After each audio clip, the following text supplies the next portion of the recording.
much, and welcome to Sunday Night Baseball, presented by Taco Bell. As the guy said, what a beautiful setting for a baseball game here tonight. The Arizona Diamondbacks, led by Paul Goldschmidt, providing the opposition. The San Francisco Giants, who have the best record in all of baseball, will send Madison Bumgarner to the mound. Buster Posey behind the plate as they look to complete the sweep heading into the All-Star break. What a first half it has been for the Giants. In spite of a number of injuries to their position players and on their pitching staff, win or lose tonight, they will head to San Diego, or the All-Star break will be upon us, with the Giants having the best record in the sport. For the Diamondbacks, meanwhile, it's been a struggle. High hopes, not great results so far. 18 games out of first place. Well, Madison Bumgarner and Buster Posey will both be in there tonight. Both rookies in 2010 and both critically important parts of the Giants' success over the last 6 years. Each of them a part of 3 World Series champions, and each of them will make their 4th All-Star appearance this year. A remarkable combination, Madison Bumgarner and Buster Posey. Hi, everybody. Dan Shulman, Jessica Mendoza, Aaron Boone. Glad you're with us tonight here in San Francisco. And Booney, let's start with Bumgarner. Remarkable accomplishments in October, maybe having his best year right now. Yeah, what's been a brilliant start really to his career at age 26, perhaps his best career. What's so impressive is the adjustments he continues to make, but the angle he creates. I think he's as deceptive with his delivery as anyone in Major League Baseball, and you can see those NL ranks, ERA second. If he wasn't starting tonight's game, he'd probably be starting the All-Star game Tuesday night, but Jess, he'll be throwing to a good buddy and a familiar buddy behind the plate. Well, Buster Posey, no one knows Madison Bumgarner better than Posey. And you think about it, they've grown together. They were drafted within a year of each other. Posey caught Madison Bumgarner when he was only 19 years old, and they've been together ever since. There is no one in baseball who has been together more as a pitcher and a catcher behind Molina and Wainwright than these two. How does that translate? You'll see Posey tonight, the way he sets him up, the way he's able to frame his pitches, and most importantly, the way he's able to communicate to a guy that if you need to calm him down, you need to poke the cage, no one knows him better. They both have had success, but Posey understands that guy and has had so much more to do with his success because of what he's able to do. For the Diamondbacks, their best player, Paul Goldschmidt, does not get the attention that he deserves nationally. This is not just one of the best hitters in the game. This is one of the best players in the game. A 4-time All-Star, just like Bumgarner and Posey. Runner-up for the National League's Most Valuable Player Award, not once, but twice. And a terrific defender as well. A couple of Gold Gloves. He can steal you a base. Has 78 in his career. For more on Goldschmidt, here's Buster Roll. Dan, over the last 4 years, the major league leaders in OPS, that's on-base percentage and slugging, are number 1 Mike Trout, number 2 Miguel Cabrera, number 3 Paul Goldschmidt, who reminds Giants manager Bruce Bochy of his own superstar Buster Posey, because he's understated, he's low-key, he's businesslike, and he's accomplished. On defense and at the plate, as Bruce Bochy says, Paul Goldschmidt, one of the best players in Major League Baseball. Dan? So in this beautiful ballpark, Buster, thank you. We've got 3 of the game's greatest stars for you tonight. Goldschmidt for the Diamondbacks, Bumgarner and Posey for the Giants as we wrap up Sunday Night Baseball heading into the All-Star break.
SFN is presented by the new $1.49 steak flatbread sandwich at Taco Bell. It's all the steak, none of the sacrifice.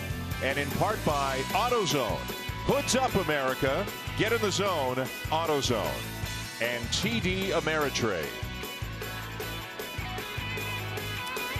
Back in San Francisco, the Giants and the Diamondbacks here on Sunday Night Baseball. The Giants looking for a sweep, winning Friday night and again yesterday afternoon. The best team in all of baseball at 56-33, the San Francisco Giants. Let's take a look at the starting lineup for the visiting Diamondbacks, presented by Taco Bell. Well, starting at the top, Jean Segura, nice short swing. How that translates, 110 hits, second in the National League, having a career year, hitting safely in 11 of the last 12 games. Then moving on down, the best hitter, strongest hitter in this lineup, Jake Lamb, 615 slugging percentage, leads the NL, and so much confidence in him, they're giving him his first start against Madison Bumgarner tonight. Ready for baseball here with the Madison Bumgarner on the mound, 9-4 with a sparkling ERA of 2.09 on the season, among league leaders in ERA, innings, strikeouts, opponents' batting average, you name it. And he is in with a first pitch strike to Jean Segura.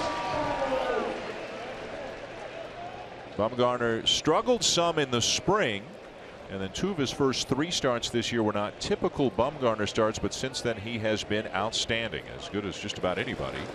A 1.66 ERA after those first 3 starts. And as mentioned, were it not for the fact that he's starting here tonight, he would be pitching in the All-Star game, but the Giants will start him tonight, and then they'll start him in their first game back after the break on Friday.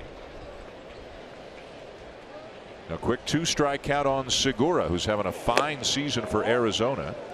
Came over in an offseason deal with Milwaukee, a guy who's been an all-star as a shortstop, but they've got the slick fielding Nick Ahmed, so Segura is playing second base for Arizona, and he's hitting .314 on the season. Gets a piece to stay alive. Segura, Michael Bourne, and then Paul Goldschmidt here in the top of the first. The Giants winning 6-2 on Friday night, winning 4-2 yesterday afternoon. The Diamondbacks limping into the break. They have lost 11 of their last 13. Big curveball swung on and missed for out number 1. Well, he started Jean Segura, an aggressive hitter, off with a first pitch of the game slider. We saw the fastball, and here with 2 strikes, a real change of speeds, slow curveball. As you can see, Jean Segura out in front as we get the look from behind home plate. The tight break on that pitch, the downward angle, over the top and out in front for Segura. Now Michael Bourne, the center fielder. Was released by Atlanta earlier this year, then spent some time in the Toronto organization. Now with Arizona getting a chance to play fairly regularly as he tries to bring a bunt with him, but Bumgarner will make the play to retire the speedy Bourne, who's unhappy he couldn't push that one past the mound. So 2 quick outs for Madison Bumgarner. Now one of the game's best will face one of the game's best, Paul Goldschmidt, hitting .300 on the season, hitting .364 over his last 30 games, leading the National League in on-base percentage. Has had some pretty good success in his career against Madison Bumgarner. One of the game's quiet, humble superstars, Paul Goldschmidt. The scary thing is you look at those numbers right there and having another all-star caliber season, but a little bit of a slow start the first month by Goldschmidt standards, rounding into form now as we head into the all-star break. Well, that's what's so great about Paul Goldschmidt is even when he was struggling, still finding a way to get on base, still stealing bases, still playing so strong defensively, and that's where his all-around, the type of player that he is, it doesn't always have to be his bat. Goldschmidt, a .317 career hitter against Bumgarner, 13 for 41, including a couple of home runs. 2-time Gold Glove Award winner. 2 Silver Slugger awards for Goldschmidt as well. So 2 of the game's very best here, Bumgarner and Goldschmidt in the top of the first.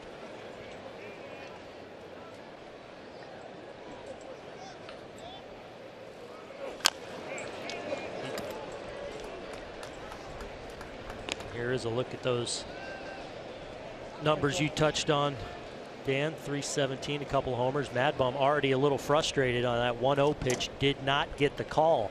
Trying to run that slider up and in on the hands. That's an area where they will try to attack Paul Goldschmidt. Up and in on the hands, because he's deadly on the plate and out over the plate.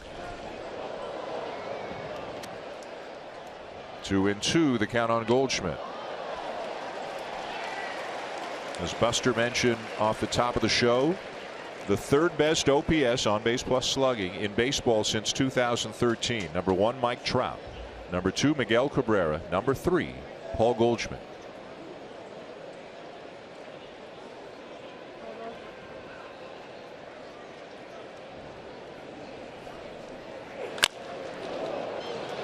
Hooks it down the line, foul. One of the rare guys too that with 2 strikes will choke up a little bit. You see there, just about a half an inch up. No stride, just sets that toe down, and that's essentially him getting into strong hitting position, which is because there's so little movement. He's able to see the ball late, deep, and why he's able to spit on pitches like that so easily, because he's in position early and so strong from that position. Another packed house here at AT&T Park here on this Sunday evening. 3-2 on the way. Curveball, and Goldschmidt knew it. The inning is over. 2 strikeouts and a ground out against Bumgarner, as he is off to a good start here in San Francisco.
The bottom of the first here in San Francisco. Sunday Night Baseball on ESPN. The Diamondbacks and the Giants for you here tonight. Madison Bumgarner, the starter for the Giants. Archie Bradley, the starter for the Diamondbacks. And a look now at the Giants lineup, brought to you by Taco Bell. Well, Brandon Belt, first-time All-Star in that 3-hole. He's been rock solid and steady all year for a team that's been riddled by injuries. Over 400 in his on-base percentage. And then Brandon Crawford, I think a top 5 MVP candidate in the first half. Tremendous, obviously, defensively, but on pace for a 100 RBI season. A much-needed run producer with all those injuries in the middle of this lineup. Archie Bradley ready to go for the Diamondbacks. Denard Span, the center fielder, hitting .246, steps in for the Giants. Bradley making his 11th start of the season for Arizona, 3-4 with a 4.81 ERA. Former 7th overall pick back in 2011. Spent some time last year with the Diamondbacks as well. Chip Hale, the Diamondbacks manager, telling us the stuff is a tick or two better this year than it was last year. Last year 90 to 92 with the fastball. This year more like 93, 94. And with some life, too. You'll kind of see that late break with it. That ball's going to drop in fair. And Span is aboard with a bloop single down the left field line. Span pointing to the sky. He knows what it's like to play the outfield here in this ballpark. It can be tricky. Drury, who plays all over, don't think he saw this ball obviously very well. And this has been one of those things that's kind of plagued the Diamondbacks. Just plays throughout the game that doesn't lend itself to real quality baseball. And Chip Hale has unfortunately seen that too much in the first half. These little plays that happen. Of course, tonight, this time of game, a difficult sky, but certainly a play you expect to be made at this level. So the leadoff man aboard on what has scored a base hit, and here's Angel Pagan hitting .288. And the Diamondbacks, until this year, used to having good defense in the outfield. They have had subpar defense in the outfield so far this season, and it has really cost them. It has hurt the pitching numbers as well. The pitching numbers are really not good. The Diamondbacks are where they are more because of bad pitching than anything else, or bad pitching numbers, as Pagan takes ball one. The Diamondbacks team ERA on the season is .477. That is 13th among 15 National League teams. Something to watch with Bradley as he continues to develop. One thing he's excellent at, controlling the running game.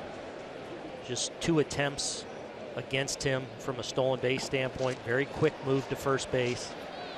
But the changeup, which is his 3rd pitch, very good fastball, curveball, but that changeup still kind of a developing pitch. And against 7 lefties tonight for the Giants, I think he'll need to lean on that pitch a little bit tonight. Misses outside with a fastball. Bradley is from Broken Arrow, Oklahoma, and committed to play football at Oklahoma. He was a great high school quarterback, also committed to play baseball at Oklahoma before signing with the Diamondbacks, as mentioned, when he was a first-round pick back in 2011. He spent part of the year at AAA this year, part of the year with the Diamondbacks. You thought about their rotation at the beginning of the year, the signing of Greinke, the acquisition of Miller, Corbin another year of health, and it looked like the rotation might be a strength for the Diamondbacks this season, but it hasn't worked out that way in the first half. And it started out that Archie Bradley was part of the depth. You know, Ruby De La Rosa's now on the disabled list. He was pitching actually well for this club, but Bradley is, for being what they believe is a future staple in this rotation, he was part of the depth, now been relied on heavily. A strike, 3-1 on Pagan.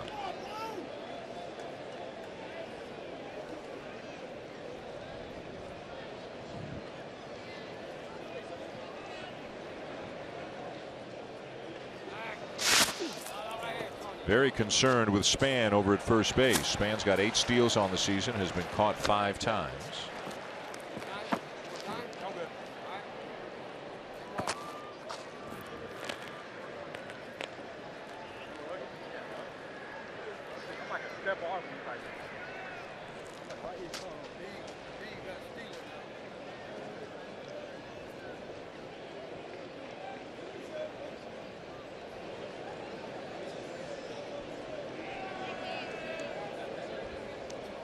Runner goes, and Pagan swings and hits a high fly ball to center field, fairly deep.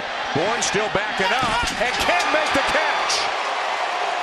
Span now on his way to third, is going to get the wave a little bit late, and now he'll put the brakes on and go back. So it will be a double for Pagan, and Span stops at third.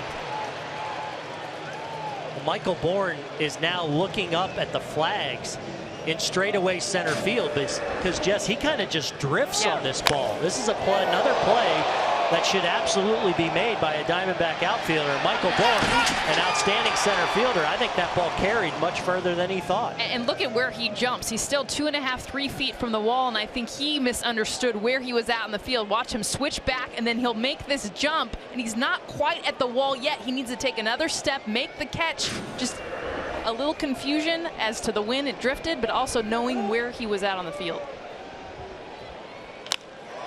Belt lines one to Segura, who's out in shallow right field, and will make the catch for the first out. This is one of those times, you know, as frustrating as it is for the Diamondbacks, and unfortunately they've seen this kind of sloppy play too much again in the first half.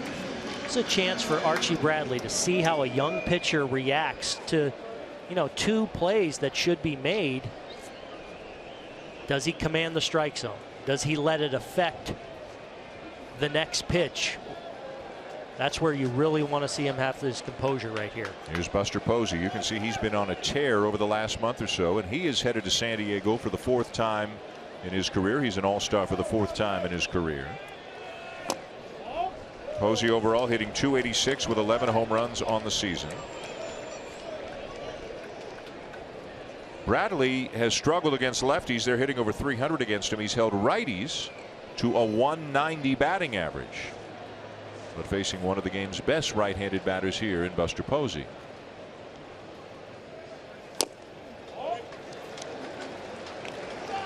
Posey 11 for his last 27. That's better than a .400 average with runners in scoring position. Bruce Bochy's Giants have won 39 of their last 54. 39 and 15 in their last 54 games, in spite of a number of injuries, most notably to Hunter Pence. But Matt Duffy's on the DL. Joe Panik is out with a concussion right now. Matt Cain is on the DL. They were without Span for 6 games recently with a neck injury. Sergio Romo's just come back off the DL, and yet they keep on winning.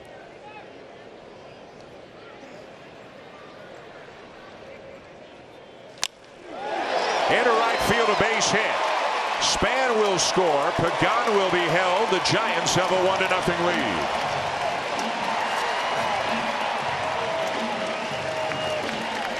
And you think about the type of hitter that Buster Posey is in this situation. Dan, you mentioned it. Despite injuries, despite everything this team does, this is an example of just simplifying a swing on a curveball. And watch how Posey's able to get the front foot down, recognize what this pitch is, keep his hands back, and threw a very good curveball down in the zone to drive it into right field and get the RBI.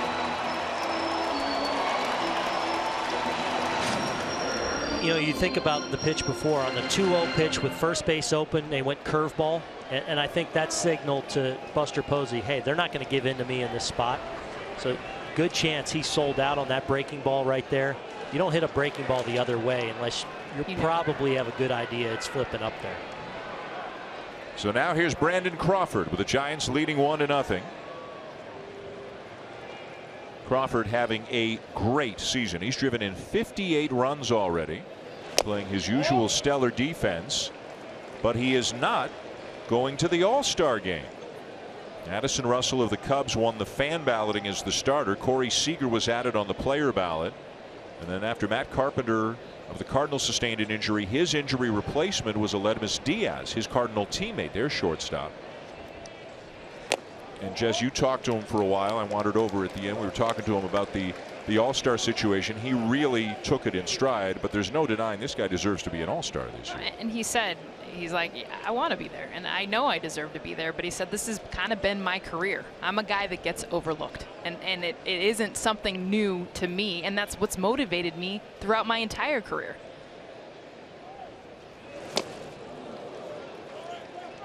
And he talked about one year, I think it was 2012, he said, where he was having, you know, and this is him talking to us, he said, I was having a lousy year. And he finished second in fan balloting, almost got there. So he looked at that year and said, well, I wouldn't have deserved that, so I got to be okay with this. You know, things even out, but he had a very mature attitude about the whole thing. Ask the folks who share the clubhouse with him, ask his coaches and his manager and the people who watch him play every day. This guy's an all-star. Some people feeling that he's maybe a top 5. It was discussed on Baseball Tonight before the game, maybe a top 5 MVP candidate right now in the National League. I think if you're judging impact on the game and whether you win or lose, I think he's in that conversation. Arguably the best there is defensively at shortstop, and big hit after big hit in a depleted offense where they've really needed his bat in the middle of the lineup in these kind of situations. Full count. Guys, top 4 in the major league, or excuse me, in the National League in wins above replacement. #1, Chris Bryant, then Corey Seager, and Daniel Murphy, and then Brandon Crawford, fourth among all National League players. Currently leading the Giants in RBIs with 58 and leading by a pretty significant margin. Runner goes from first as Crawford hits a high fly ball left center field. The outfielders converge. It'll be caught by Drury. He's shy of the track. Pagan will tag and score to make it 2-0.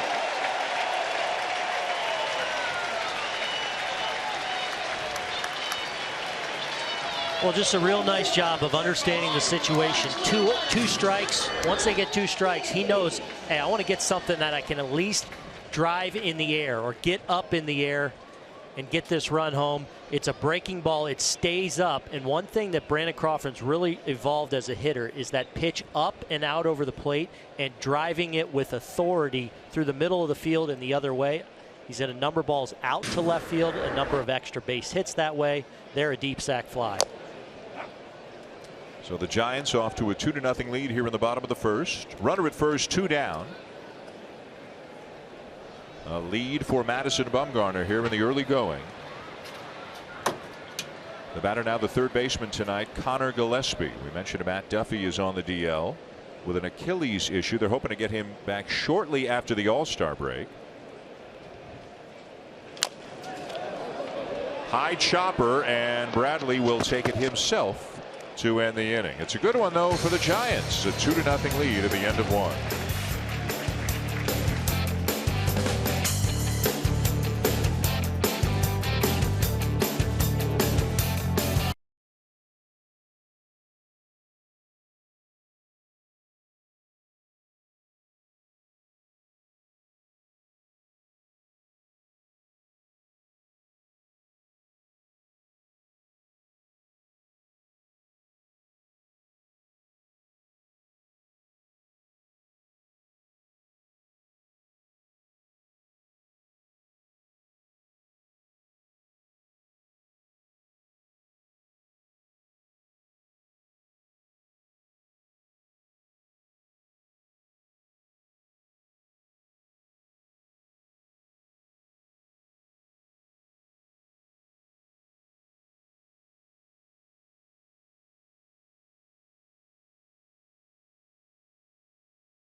The Giants have a 2-0 lead on the Diamondbacks here on Sunday Night Baseball. We go to the top of the second inning.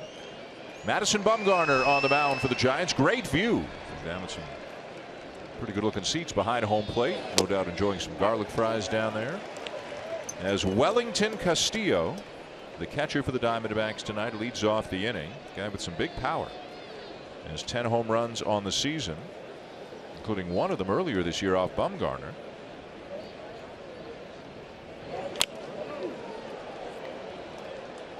This came back on the 20th of April in the 7th inning. The Giants were leading the game 1-0 when Castillo did this.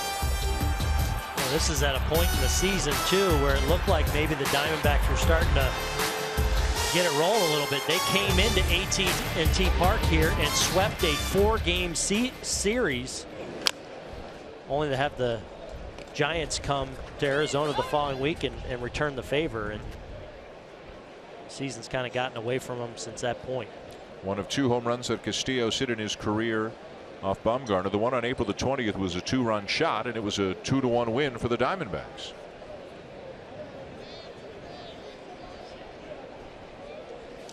Curveball sweeps down and in for ball 1.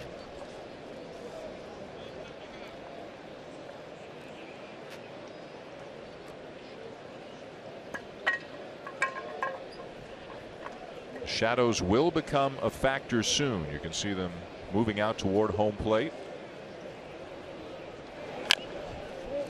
There's a ground ball to third. It's a foul ball. So Castillo will make the trek back to first. Back to the plate, rather. We've seen Bumgarner here in the early going, finishing these Diamondback hitters with the curveball. More fastball slider early in the at-bat. Those 2 strikeouts came on the curveball the first inning. They're trying to finish Castillo off, and you can see that ball just did hook foul before Gillespie could come up with it.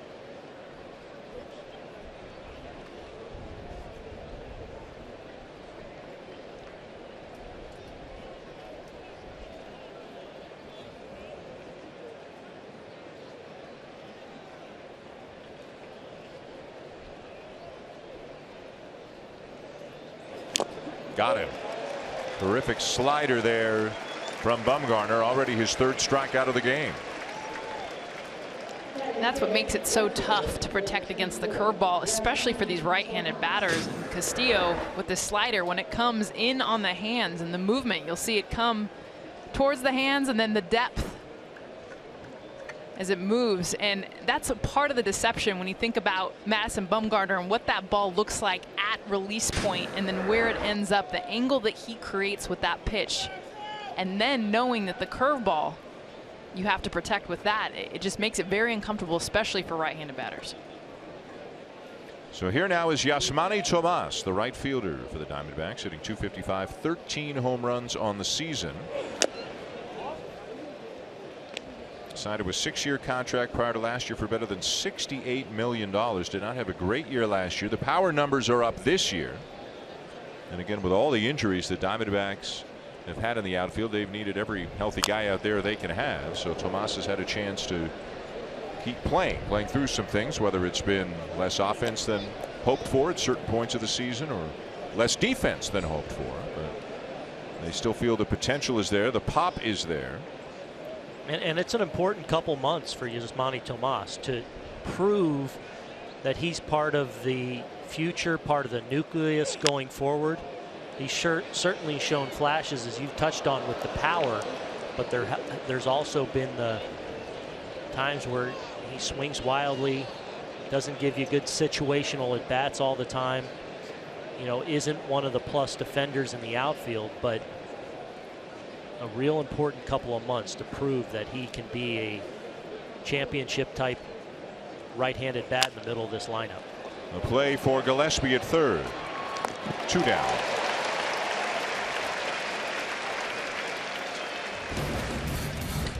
Now Jake Lamb having a terrific year for Arizona. 20 home runs on the season. He's in the top 10 of the National League in home runs and RBIs, and he leads the National League in slugging percentage, #1 in the league.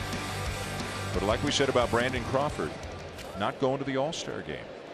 Lamb was a part of the final ballot for the last spot of the National League team, the online balloting, and that was actually won by Brandon Belt of the Giants. It should not take away, though, from the season that Lamb has had. Belt will be going to San Diego. Lamb will not. Lamb has had some issues defensively. He's committed 13 errors, but there is no denying that he has taken a huge leap forward offensively this year. And you see the ranks that he has, an OPS, slugging percentage, all the big ones, RBIs, home runs, but the confidence that Chip Hale has against lefties. I mean, this is something where a situation he'd normally probably sit his first start against Madison Bumgarner. But this is a guy they want to see in the lineup every day, not just against righties. And even just talking to him yesterday, he had a home run last week against lefty. It's something that he has worked on with his mechanics, why his numbers have gone up. lowering his hands in the zone, adding a leg kick.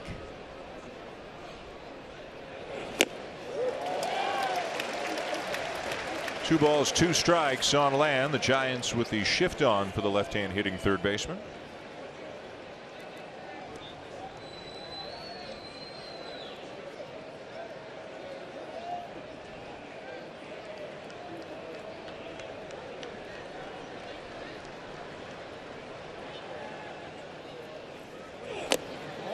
This is now the kind of the last piece of the puzzle for Jake Lamb as a finished product, and being that left-handed hitting combination with Goldschmidt in the middle of the lineup is now can you take it to the next step and really hold your own against left-handed pitching, getting more and more opportunities, and a tough draw tonight in Bumgarner.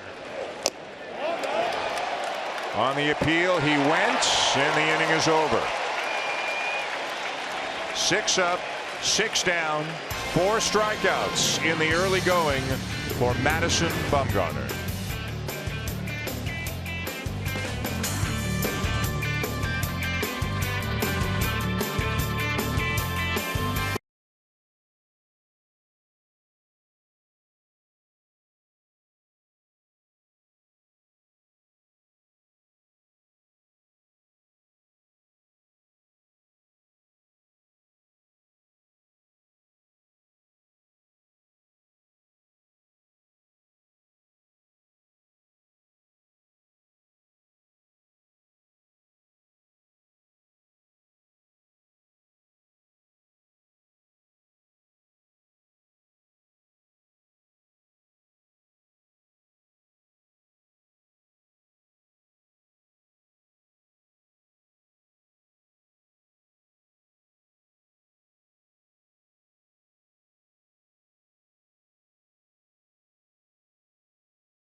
Baseball in the winter as there is in the summer, and so often we look at teams who have great winters and expect big things the next season, but it doesn't always work out. It didn't for the Marlins after they made some major acquisitions. The next year the Blue Jays made 2 significant deals with the Mets and Marlins. Didn't work out for them. How about the Texas Rangers picking up Shin-Soo Choo, Prince Fielder? They lost 95 games. San Diego last year, remember all the moves they made? Went 74 and 88, and this past winter, of course, I don't know if any team got more attention than the Arizona Diamondbacks. The trade, acquiring Shelby Miller from Atlanta, and then really stunning baseball by signing Zach Greinke to a 6-year deal worth better than $200 million. So much hype, so much expected. As you look at Tony La Russa on the left, Dave Stewart on the right, the men in charge of the Arizona Diamondbacks.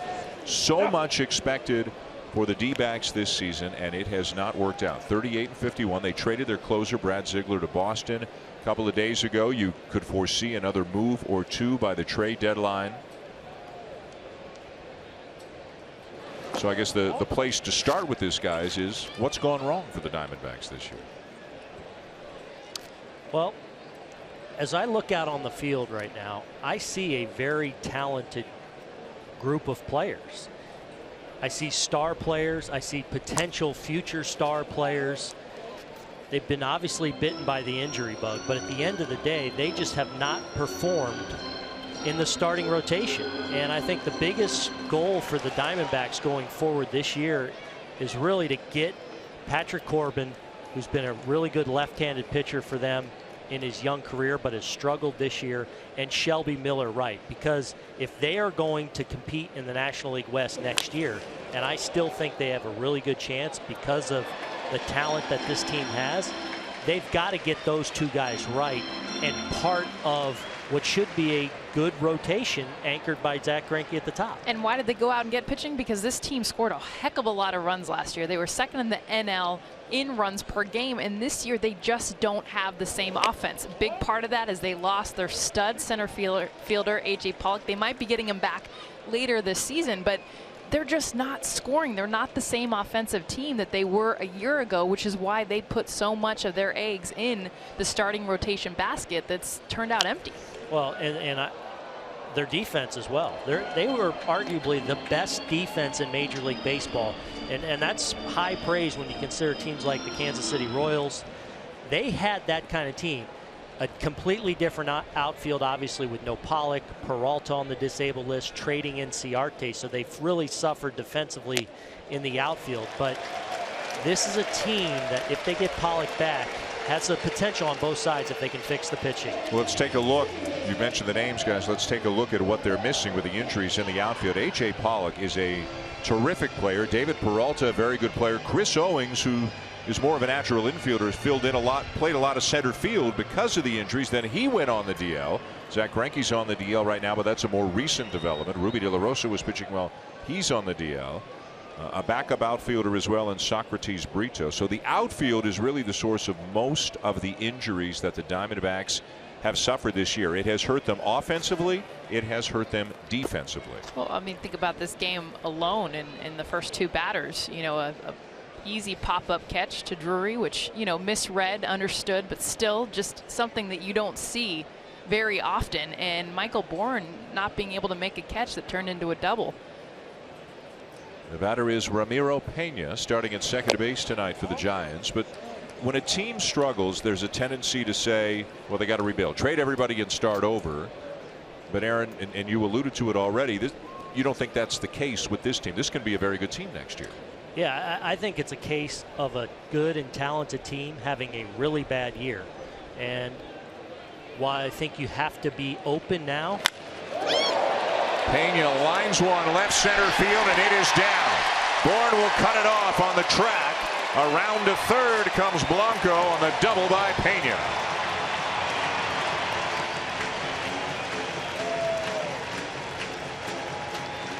Well, Archie Bradley, who really hasn't broken out the changeup much against these lefties so far, wants to go down and away with that fastball. You see Wellington Castillo reach back over the heart of the plate.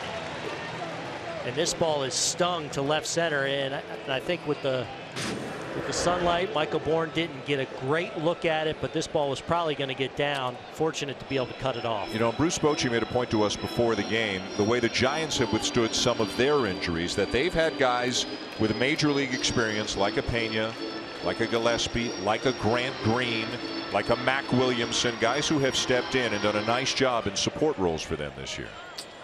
Yeah, they really have. I mean, it's because now they've built up a big lead too. It's lessened the need to go out and make a rash move. And now, you know, you're scheduled here in the next week, 2 weeks, month to start getting Panic and Duffy and Pence back. And all of a sudden, you go into the second half, and those are like trade acquisitions.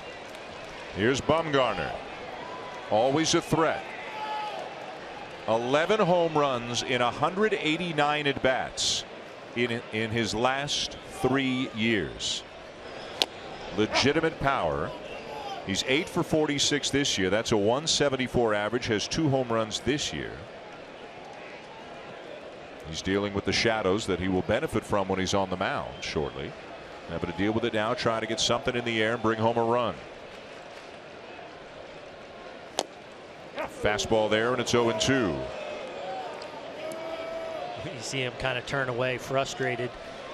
Bruce Bochy talked about before the game how he's kind of evolved as a hitter, and the willingness to, like a hitter at times, he'll look up for a breaking ball, sit on a different pitch, and after a first pitch curveball for a strike, probably that second pitch right there, Jess, I think looking for something off speed, they snuck a fastball right down the middle past him. Now the curveball is fouled off. Well, I think that's where it changes for this pitcher. A lot of times you get to the bottom of the order and you're going to see a lot of fastballs and guys just come and attack you. And for Bumgarner, because he's a threat, because he has those home runs and the amount of at-bats, he's treated just like any other hitter. You've got to leave the zone. You've got to make Madison Bumgarner swing at a pitch out of the strike zone, though, right now. Tried, but he wouldn't bite.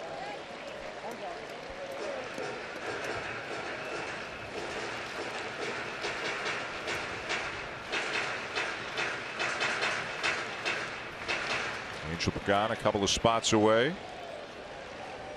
Gregor Blanco's at third. He walked and went to third on a double to left center off the bat of Ramiro Pena. So the bottom of the order try to add to this 2-0 lead.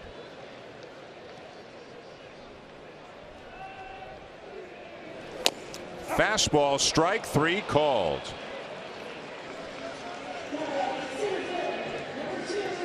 Well, the next couple of days very busy around baseball. Tomorrow night it's the 2016 T-Mobile Home Run Derby right here on ESPN. Then the MLB All-Star Red Carpet Show presented by Chevrolet Tuesday 4 Eastern on MLB Network, followed by the All-Star Game itself 7:30 p.m. Eastern Time on Fox. Giants will be well represented in the All-Star Game. Paul Goldschmidt will be the Diamondbacks representative. The Home Run Derby is tomorrow night at Petco. I'm excited for that. Who you got? I like the rooks to the Derby. I like Will Myers, and I mean, you saw what Todd Frazier was able to do with the hometown crowd. I think Myers and Petco. Stanton. I like Seager. Stanton. Oh, come on. He's gonna make Petco look a little bit. I think small. he'll hit the furthest home runs. I don't know if he can keep doing it. He's heating up. Hit another one today. His 20th of the season. It's gotta be tiring. 450-foot home runs, one after the other. Yeah, he'll be all right. Interesting here, the Diamondbacks, who with no outs were playing kind of in a halfway position with Madison Bumgarner. Now with an out, though, you've got to do all you can to cut off that run at home plate. Blanco runs pretty well at third, but you don't want to fall 3 runs behind. So I think with one out, you've got to put the pressure on in the middle, even though it obviously risks giving 2 runs away with a soft hit through the infield. 2-1 the count on Denard Span, who singled and scored in the first. Watch these Giants lefties as they get in there. Archie Bradley does a really nice job of commanding the arm side, so that right side of the plate for him with his fastball. But with these lefties, a lot of times he's not always able to get inside. So a lot of these left-handed hitters, their approach might be to kind of split that plate in half, look away, which helps them also with the curveball. Nice play at short by Ahmed. Will look the runner back and throw out Span. Well, to your point, Jess, I think they're going to make him throw the ball and prove he can dot the inside corner.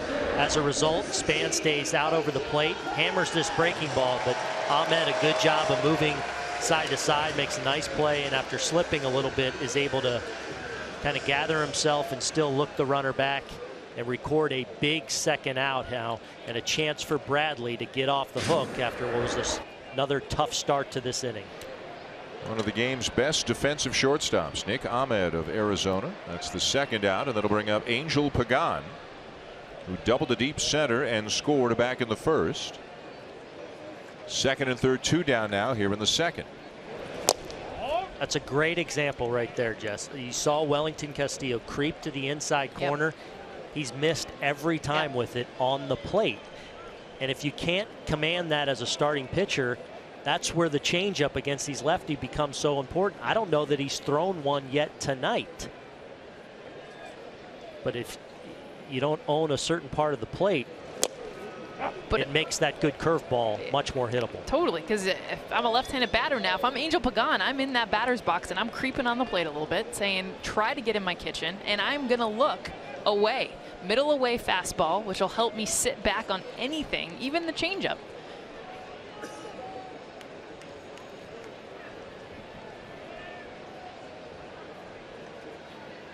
One. Hit sharply, but right at Segura, the second baseman. The Giants threaten, but cannot score. End of 2. San Francisco leading 2-0.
Brandon Belt headed to the All-Star game for the first time in his career. Before the game tonight, he went one-on-one with Jess Mendoza. Brandon, congrats, you're an All-Star for the first time. When you see 2016 All-Star with your name, how does it feel? It feels, I guess the best way to describe it is amazing. It's something that I've always thought was possible to do, but honestly, I still don't think it's sunk in quite yet, that, just for the rest of my life, I'll be considered, I guess, an all-star baseball player. So that's really cool to me. Well, and it's because of the numbers you've been putting up this year. When you think about even just the adjustments that you've made as a hitter, there's some small mechanical adjustments. And when I think about your swing from last year to this year, here's a photo, 2015 to 16, might not look like a big difference, but you did make an adjustment with your hands that you feel like has impacted. Yeah, for me, I wanted to lower my hands just a little bit, and I thought that would help me just get ready a split second earlier, and that split second would give me enough time to recognize balls and get my hands to balls. And the reason this came about is because I just remember fouling off a ton of balls last year that I should have been hitting, should have been putting in play. And I was like, man, I got to do something to shorten this up and make it a little bit quicker. So I thought that lowering my hands a little bit would do that. It's amazing, the small adjustments, the difference can be made. Now, one thing, people laugh about the even year part of the Giants, okay? 2010, 2012, 2014. It's 2016, but there is something real, especially for you as a player, part of this team. Tell me about the even year. Yeah, absolutely. And as I was mentioning earlier, it was kind of just a funny thing for me as well. I think for some other players, but once we got into 2014 in the playoffs, I'm like, man, we're gonna do it again. And I was like, there might be something to this even year thing, and it's really cool. And you can see all the fans get behind it and just bring a lot more energy to the field. And I think the players feed off that. Absolutely. Okay, nickname, Baby Giraffe. Okay, that's something you've had some interactions with giraffes. Tell me the nickname, your love for giraffes, whatever, how it came about. It didn't come about as a compliment, I don't think, but it was Kuiper up in the booth. We were in Milwaukee and I was catching a fly ball, and it got into the lights and I could not find the ball, to save my life. And I was just kind of moving around and very awkwardly, and I really looked like a newborn animal. I guess the giraffe was the closest thing I could come up with. So he mentioned it on air, and it just kind of stuck, and it's never gone away. And then obviously you followed up. I think this is your Twitter avatar as well. Yeah, absolutely. And they ended up naming that giraffe after me, a few miles north in Vallejo, and that was one of the coolest things ever. I never thought I would appreciate that so much. Baby Giraffe, Brandon Belt, thank you so much. Thank you. Perfect. Talking about Dwayne Kuiper, one of the Giants announcers, giving him the nickname Baby Giraffe. When you're a kid growing up playing baseball, you don't think somebody might name a giraffe after you, being one of the offshoots of being a professional ball player, as Drury grounds out for out number one. Line of the day is I look like a newborn animal trying to go after a fly ball with a straight face, just like that's what I look like. A little, at times a little gangly with the arms and legs, but he has grown into his talent, shall we say, over the last couple of years. And deservedly heading to the All-Star game this year. He is locked in now as well, Brandon Belt is. Meanwhile, Madison Bumgarner's retired all 7 Diamondbacks he's faced. And here's Archie Bradley. Chip Hale putting his pitcher in the 8th spot. It's something they've done, a stretch here, a stretch there over the course of the season. The real reason is to make things easier on the guy in the on-deck circle, Nick Ahmed, who is now hitting 9th and hitting in front of a position player, the leadoff hitter Gene Segura, instead of hitting in front of a pitcher. And every National League manager says this. People don't understand how hard it is to hit 8th in the National League. I did it a fair amount in my career, and there's a little bit of almost an art form to it. You've got to have a feel for when a pitcher is going to try to attack you, when they're going to be hyper aggressive because they want to get you out of the way and not the pitcher, but those times when they are truly pitching around you, it's a feel you've got to develop. Bradley strikes out, 2 down. Sunday Night Baseball on ESPN, presented by Taco Bell, is brought to you by Dick's Sporting Goods, proud to employ and support hundreds of Team USA contenders, and Lowe's. 8 up, 8 down for Madison Bumgarner. 5 strikeouts, 3 groundouts. Here's Nick Ahmed hitting .223. And a ground ball to third, 2 hopper to Gillespie, and that's the inning.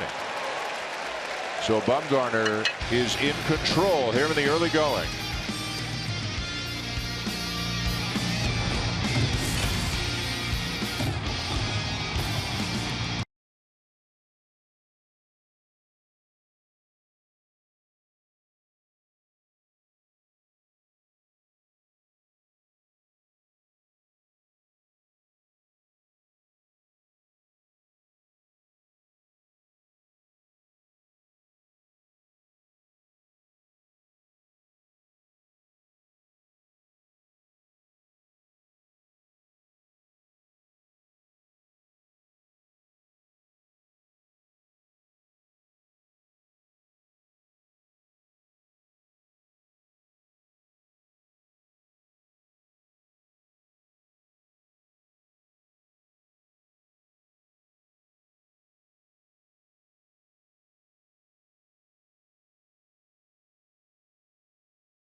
Back in San Francisco for the bottom of the 3rd inning. The Giants lead the Diamondbacks 2-0, and they'll bring their 3, 4, 5 hitters up this inning. Belt, Posey, and Crawford. Madison Bumgarner's got a lead. Madison Bumgarner is pitching extremely well. 9 up, 9 down so far. 5 strikeouts, 4 groundouts. Belt lined out to Gene Segura out at second his first time, or out in shallow right is where Segura, the second baseman, was. 10 home runs, 27 doubles on the season for Belt, and an on-base percentage better than .400. Well, as he just telling us, lowering his hands, you'll see him kind of start at the letters low and he'll hike them back up, but what that does is help remind him the slot that he wants to get his hands into to get him quicker to the ball. He was having a hard time getting to pitches that he knew he was able to hit, but his hands just weren't getting there on time. So this is a reminder for him just to get him into that right position, which ultimately helps him with his on-base percentage as well, Dan, as you alluded to, because he's able to see pitches better. So you see on the left-hand side, it looks like a subtle difference, but this, from last year, 2015, to this year, where he's able to get and position his hands are able to get to, and he'll start them low, get back high, and then get them back into that lower position, has helped him see the ball better, get to pitches that he wasn't able to get to. Swing and a foul tip held by Castillo. Belt strikes out on that inside fastball.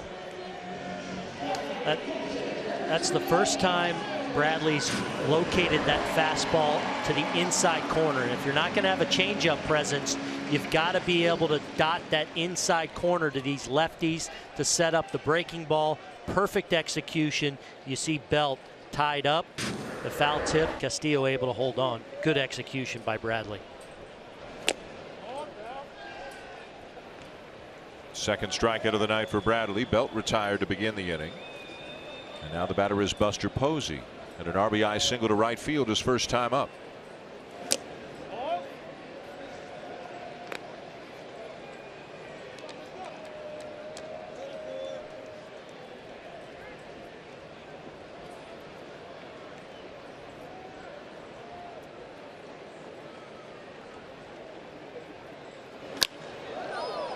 Fastball fouled off to the right.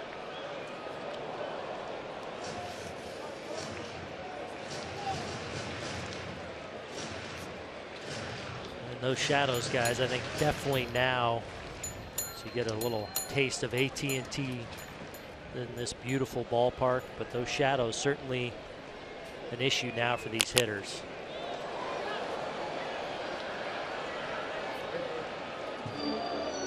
Aaron, when you played in ballparks out west, late afternoon starts and the shadows were in play, did pitchers do anything differently to try to take advantage of those shadows?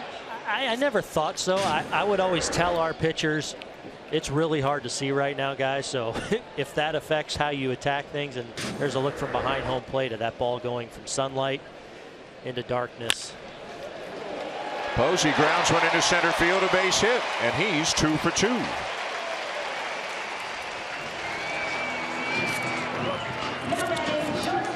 Tomorrow at 8 o'clock Eastern Time right here on ESPN, it's the T-Mobile Home Run Derby from Petco Park in San Diego.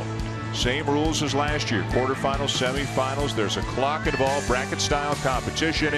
It'll also be streaming live on Watch ESPN and the ESPN app. The #1 seed, and once they have the 8 competitors, they're seeded by the number of home runs that they had hit, I think, as of Wednesday. Mark Trumbo is the #1 seed, got 28 home runs on the season. The hometown favorite will be Will Myers of the Padres.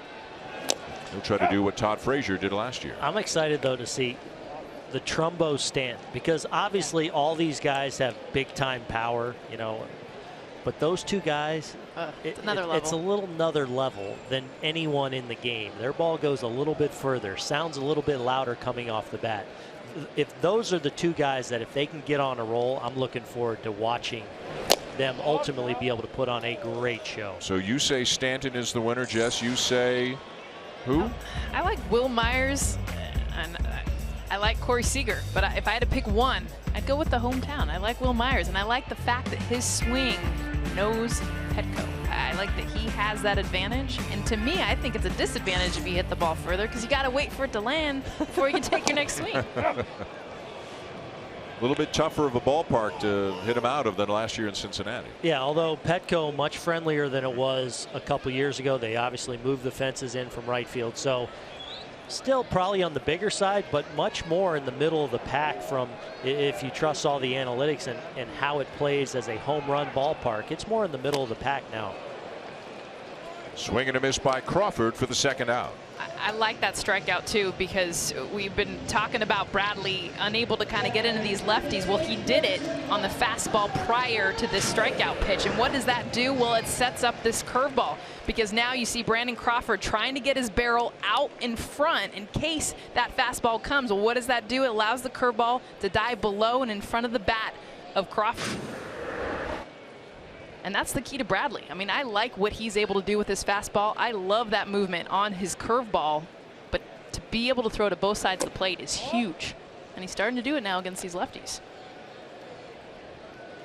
The batter is third baseman Connor Gillespie, who grounded out his first time up.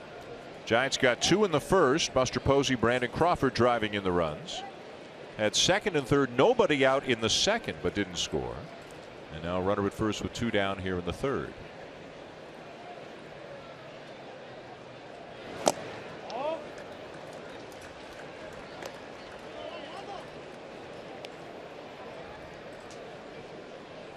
One of the many different uniform looks for the Arizona Diamondbacks. They introduced some new uniforms heading into this year. A lot of new uniforms. Some white with some teal. These are the dark gray ones. Black tops with white pants. Some pinstripes in another one.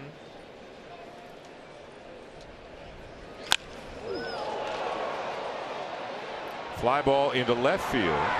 And Drury will make the catch. That will end the inning. No runs, a base hit, and a man left. 2-0 Giants at the end of 3. We will hear from Diamondbacks manager Chip Hale. He'll be with Buster when we come back.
On ESPN, presented by Taco Bell.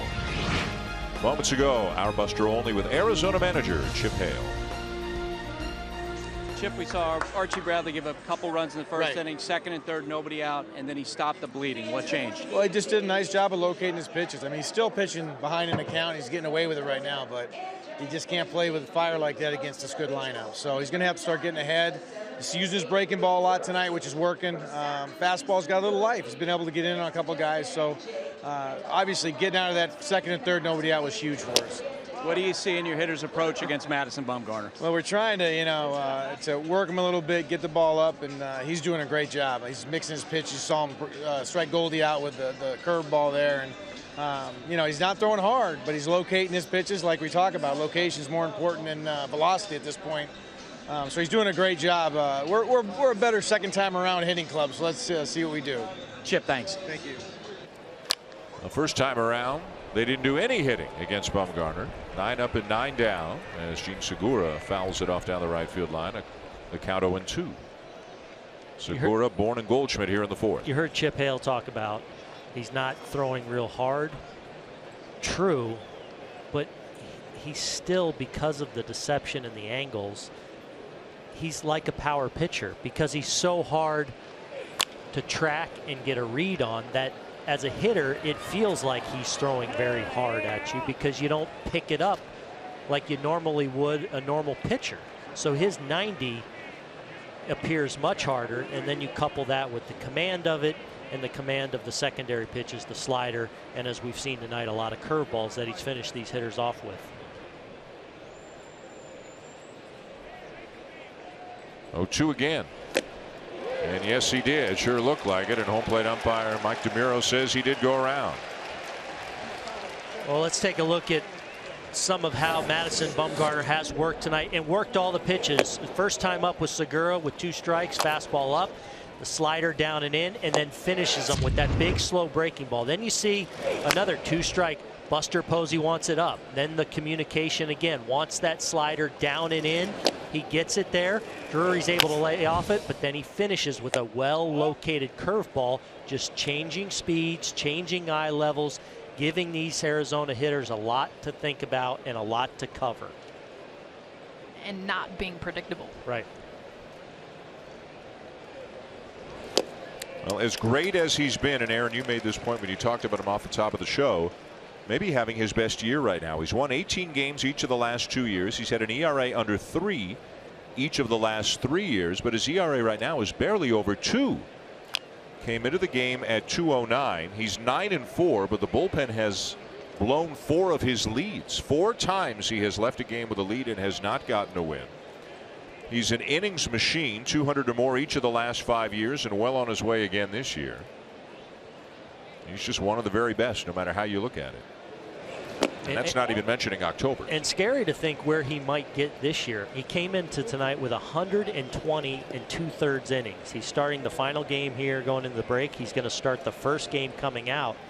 So if they're in a tight pennant race down the stretch where they're not really preserved, he could get to 240, 250 innings heading into the postseason this year as he rings up another one.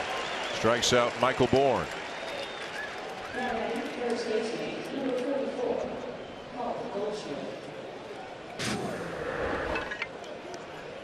Well, he does it again using that curveball, and you see it breaking away from the swinging bat of Bourne, but it's how he sets up that pitch. His ability to locate the fastball, utilize the slider, and that swing is a perfect example of how fooled. I mean, you got the shadows, you have the deception, and then you have the depth of the pitch. Those 3 factors what makes him so tough. Now Bumgarner faces Goldschmidt again. Struck him out looking with a curveball in the first inning.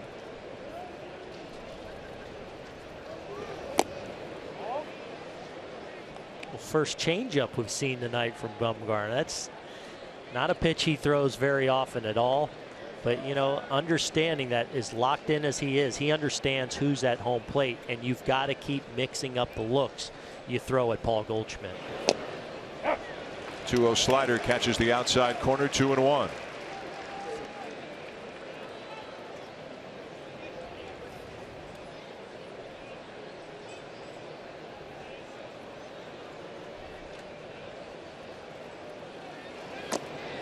Curveball just down and in for ball 3.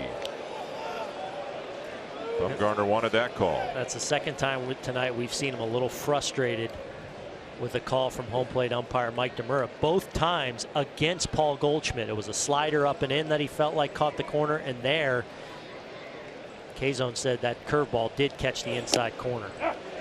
And now maybe gets one back on the fastball that looked away, but is called strike 2.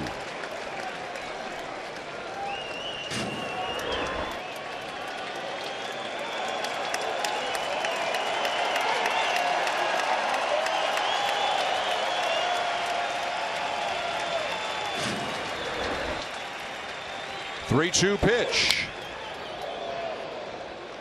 Just that swing alone right there from Goldschmidt. I mean, that's a protective 3-2. Am I seeing this ball as clearly as I normally do? You don't see this a lot from Paul Goldschmidt. I mean, he gets to this ball so late, just getting a piece of it, fouling it off, trying to protect, knowing that a curveball is a possibility, the pitch that he struck on his last at bat.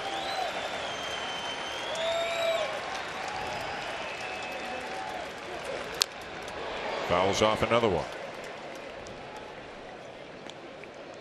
I wonder now, they've kind of thrown everything at him. He's seen everything. Obviously the shadows are in play here because you can tell he's really working hard to see, but I wonder at some point if they will try and crowd him, maybe again with that slider in on the hands, but possibly with the fastball to the inside corner with a little elevation to it. 8th pitch of the at-bat upcoming to Goldschmidt. Posey wants it inside. Got him. 12 up, 12 down, 8 strikeouts for Bumgarner.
To the bottom of the 4th inning here in San Francisco. Moments ago, our Buster Olney visited with Giants manager Bruce Bochy. Bruce, what are you seeing in Madison Bumgarner tonight? He looks good. He's hitting the spots. All 4 pitches. He's going in and out, and you know he's been good all the whole season, and he's taken that into today's game. He's coming off 6 shutout innings, so he's throwing the ball very well right now. You mentioned he's been good all year, statistically his best season. How has he gotten better in your eyes? Well, I think he's just he's growing as a pitcher. I mean, as good as he's been, and we all know what he's done in the postseason and the nice years he's had, but it's all about trying to get better, and that's what he does. And he's always working on his game, and I think the changeup has made him better. He's using that curveball a little bit more effectively, and he's always had good command of the fastball. Coach, thanks. Well, he's had good command of everything here tonight. He's retired all 12 batters he's faced. He's due up 3rd here this inning. And you really got the sense that last inning, it was really difficult for those D-back hitters to see the ball. Even Paul Goldschmidt looked like he was mumbling something to himself, walking back to the dugout, almost like, can't see anything right now. Bumgarner's hard enough to hit as it is.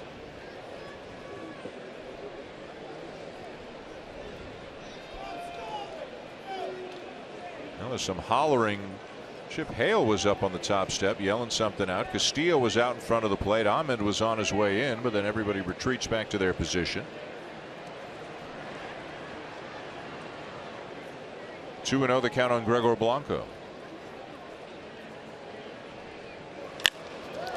This ball's pretty well hit down the left field line. It's down all the way to the corner. And Blanco easily into second base with a leadoff double.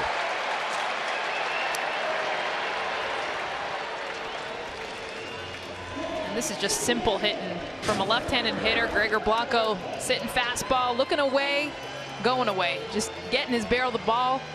Not trying to do too much with it, but get to contact. And you see where his hands and his barrel just kind of stayed through the zone. That bat lag allowed him to drive this double in the left field.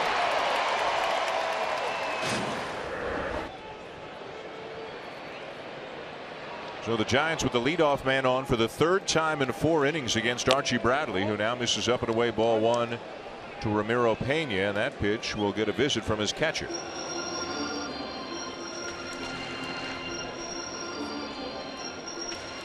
Baseball's 2 biggest summer events back-to-back. The T-Mobile Home Run Derby on ESPN tomorrow night at 8 Eastern. And then don't miss baseball's biggest stars, the 87th All-Star Game, presented by MasterCard, Tuesday on Fox. Coverage begins at 7:30 p.m. Eastern Time.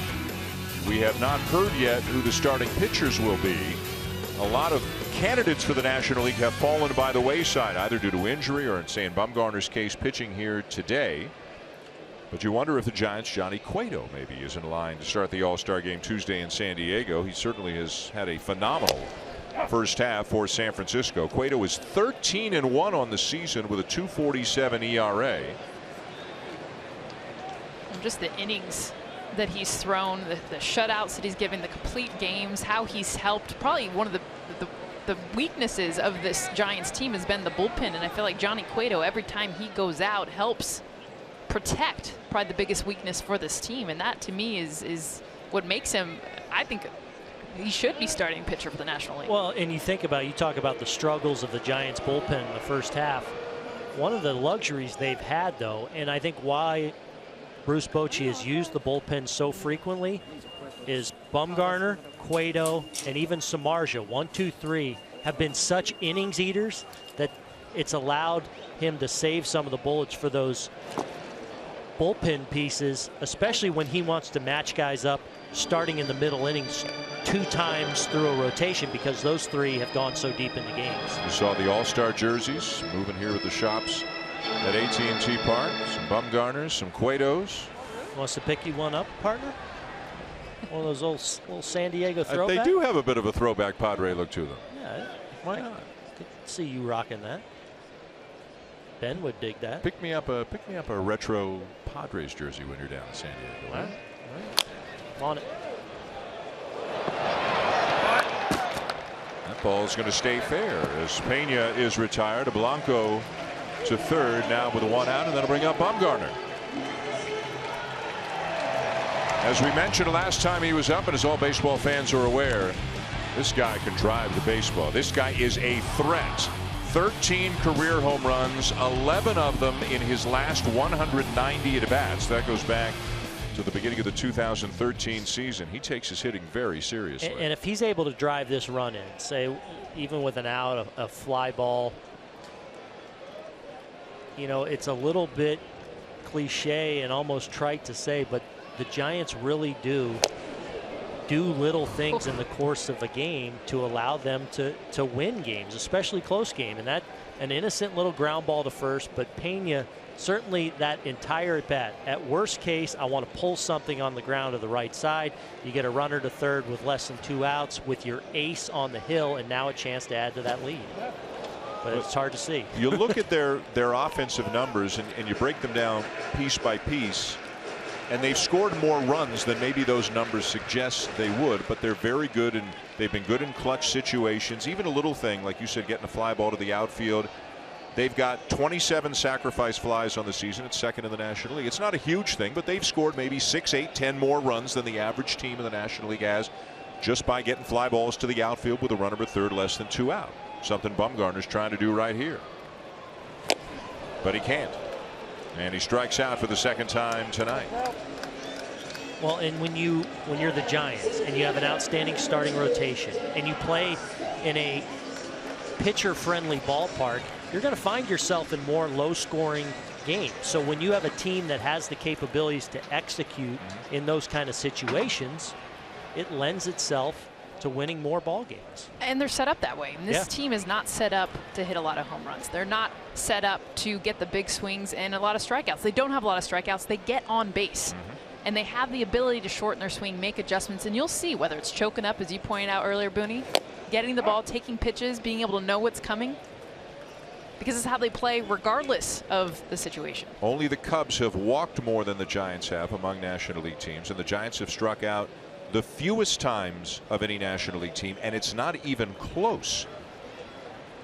They're about 80 better than the next best team in terms of fewest strikeouts. And to compare them to Arizona as an example, the Diamondbacks have struck out 200 times more than the Giants have this year. That's 200 times where nothing good can happen. And we've seen from the Giants tonight, whether it's the span bloop down the left field line that fell in, or the ball then that Pagan hit that maybe Bourne should have caught in deep center but couldn't have. You put the ball in play and good things can happen, and the Giants make things happen. Ground ball to second. They can't make it happen here though this inning as they strand the leadoff double. End of 4. They still lead 2-0.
It's been all about Madison Bumgarner so far tonight. 12 up and 12 down through 4 innings. 8 of them strikeouts. Nothing to the outfield yet. The other 4 groundouts. He struck out Paul Goldschmidt after a long battle, a long at bat to end the 4th inning. He'll face Wellington Castillo, Yasmani Tomas, and Jake Lamb here in the 5th.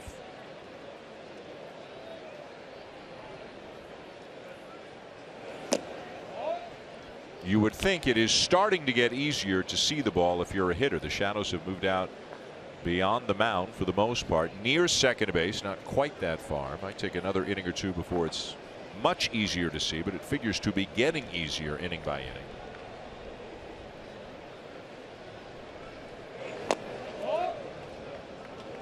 Until that batter's eye is in the shadows too, it's always a little challenging, but you're right, a little better than it certainly was last inning when I think Goldschmidt in particular really struggled to pick up the ball in a long at bat. And that's a nice look from that low home angle of what it's like to be in the batter's box in this situation, and what Madison Bumgarner is able to do with his mechanics, especially when you think about a right-handed batter. and where Bumgarner, his body, his momentum, everything goes to that first base side. And watch, it's going to look like he's releasing it from right center. Swing and a miss. He strikes out another. When you see a pitch that it's not even necessarily that he can perfectly locate it on the corners, but you see where his shoulders point, where he releases the ball, and then the depth that he also gets on top of that. Those three things to me is what allows him to be so consistently good, even with some of the best hitters. You saw it with Goldschmidt, Castillo, and his ability to see it. Well, you heard Chip Hale talk about wanting to make Bumgarner get the ball up. And that's a perfect example there of getting to 2 strikes. We've seen a lot tonight, him finish off Diamondback hitters with that curveball.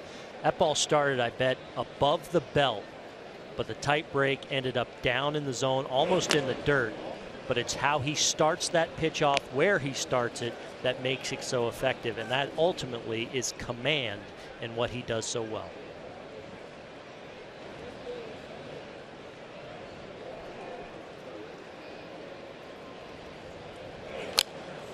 Fouled off 1-2 on Tomas.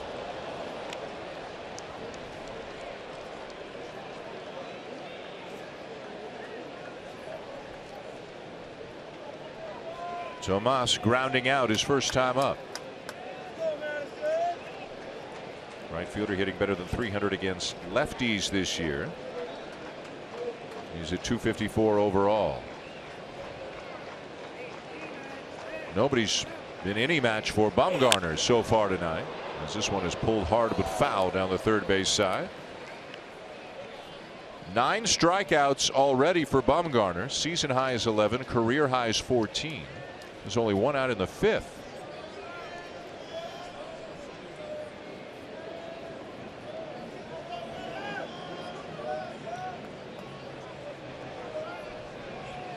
Curveball, and he got another one. That's 10 strikeouts for Bumgarner.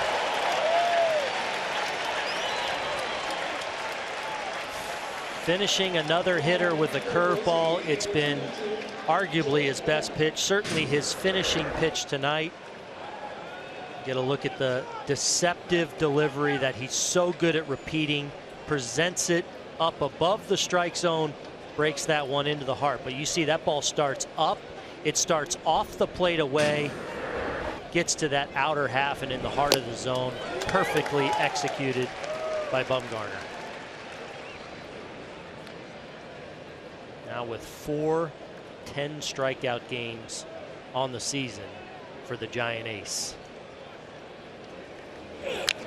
And quickly ahead of Lamb, 0-2. He struck Lamb out back in the second.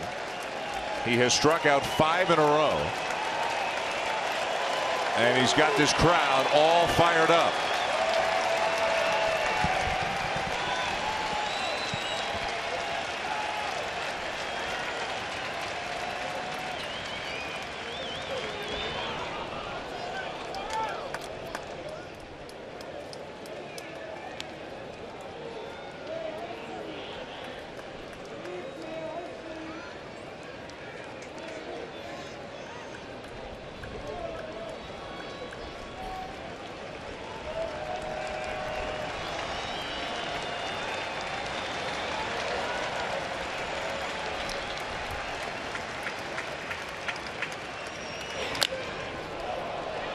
Lamb pops one into right field. Blanco, a late break, racing over and dropped the ball.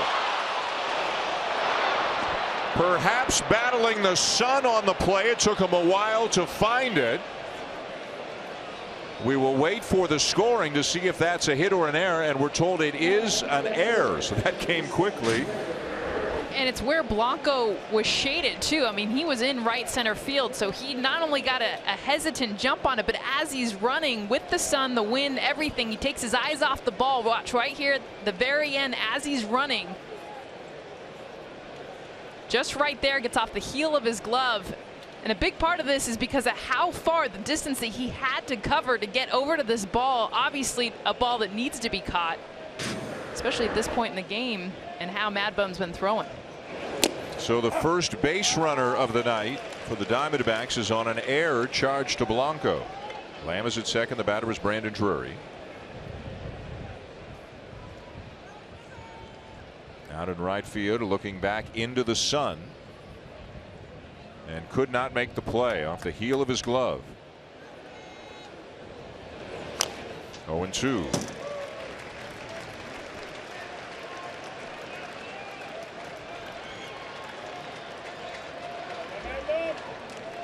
One Blanco would love to have back. Bumgarner working from the stretch for the first time tonight. First base runner for Arizona, but he quickly jumps out in front of Drury. No balls, 2 strikes.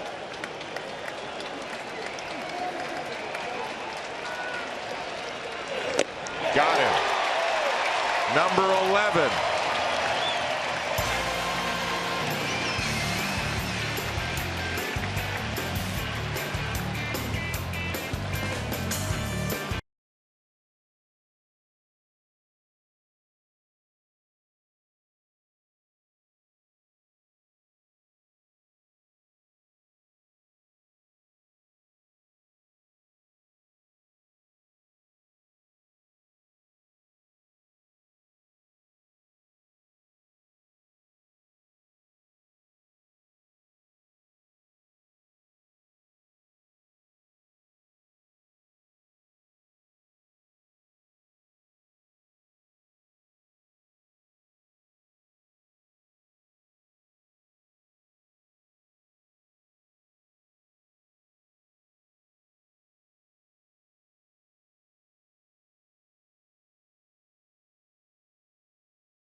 Moments ago, Gregor Blanco coming over to Madison Bumgarner, and you could see the way he looked up at the sky, basically saying, sorry, man, I couldn't find it in the sun. And Bumgarner shaking his hand, saying, it's all right, I got you.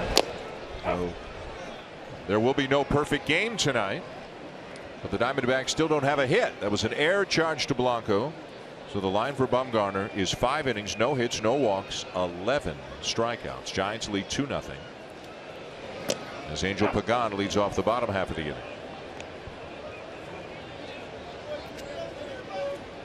Pagan, Belt, and Posey coming up for San Francisco.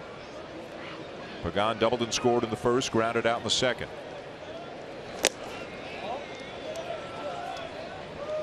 They have left 5 men on. This could be worse for Archie Bradley and the Diamondbacks. He did a great job back in the second, getting out of a second and third nobody out situation. Stranded a leadoff double in the fourth. Giants just 1 for 8 with runners in scoring position tonight.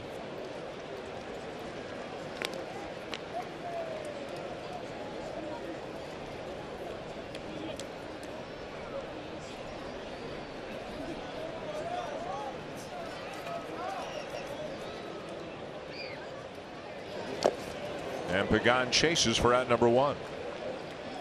Sunday Night Baseball on ESPN, presented by Taco Bell, is brought to you by T-Mobile. Make your picks for the T-Mobile Home Run Derby Bracket Challenge now. You can see the Home Run Derby tomorrow night, 8 o'clock Eastern Time, 5 o'clock Pacific Time, right here on ESPN. Jess has Will Myers. Aaron has Giancarlo Stanton. Our producer Andy Reichwald has Mark Trumbo. And our play-by-play announcer. Well, thanks for asking, Aaron. Cargo. Cargo. All right. Good choice. Just feeling it. All right. Slow and easy. What about Buster? What about Buster? Buster. Buster. Todd Frazier, what are you guys paying attention or what? I mean, this is a Frazier institution with Charlie pitching to Todd and those two having a lot of experience, taking advantage of that ballpark. I've been shocked at your picks. Wow. Oh, whoa. Wow, Buster, what happened? You're shocked that a hometown guy. I mean, that's how Todd. Jess, a rookie? Yes. Come on. Yes. I love it. Buster didn't take his happy pill today, did he? We haven't heard Buster like that all season. On the appeal, no swing. Well, we're going to have a lot to talk about next week when I'm the winner and you guys are.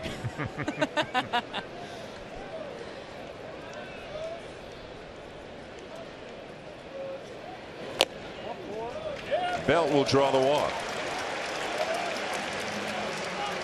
Now time for Bringing It Home, brought to you by Quicken Loans. Take a look back at Buster Posey and his RBI single back in the first inning. Him getting his front foot down on a curveball, and watch his hands and what he was able to do, keeping them back in the zone, recognizing the pitch, and then his bat path on a pitch that was a nice curveball with depth to be able to read it, recognize it, get his foot down, and drive it to right field. A very simple swing. A guy that isn't just up there, he had a plan and also was able to execute it.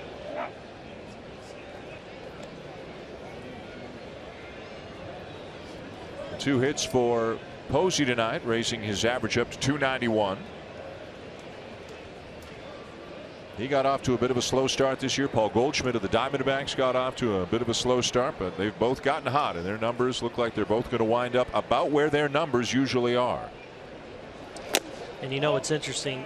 Jess and I had a chance, and Buster as well, talking to Hensley Mullins, the hitting coach for the Giants, Sir Hensley Mullins, I should add, before yesterday's game. Just talking to him about 10-15 minutes about different hitters, and said Buster, as he's gotten hot, kind of found his swing, and he knows his swing so well.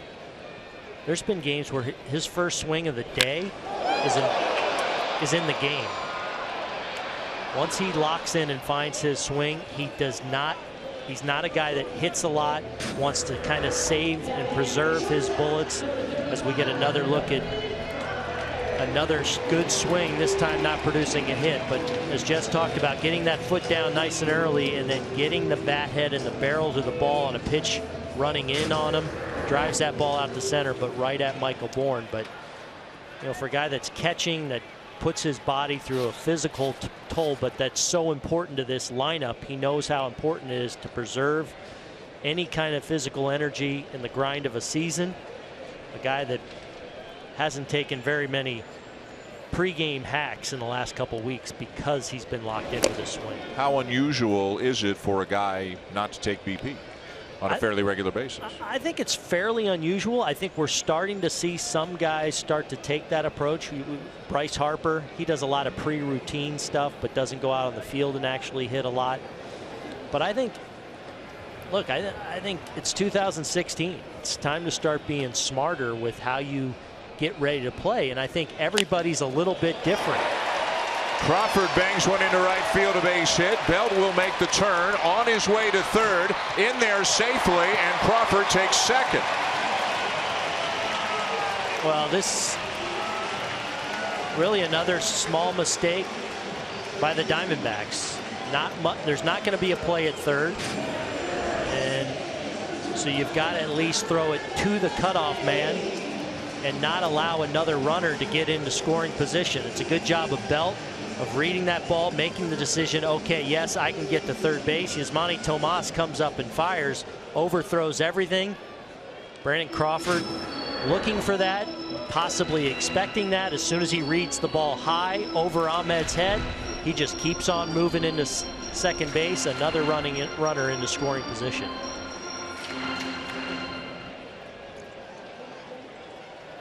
So Mike Butcher, the pitching coach, is out to the mound to talk with Bradley. MLB.TV Premium, the #1 live streaming sports service, delivers everything you have come to expect and more. Watch every out-of-market game live in HD on over 400 supported devices.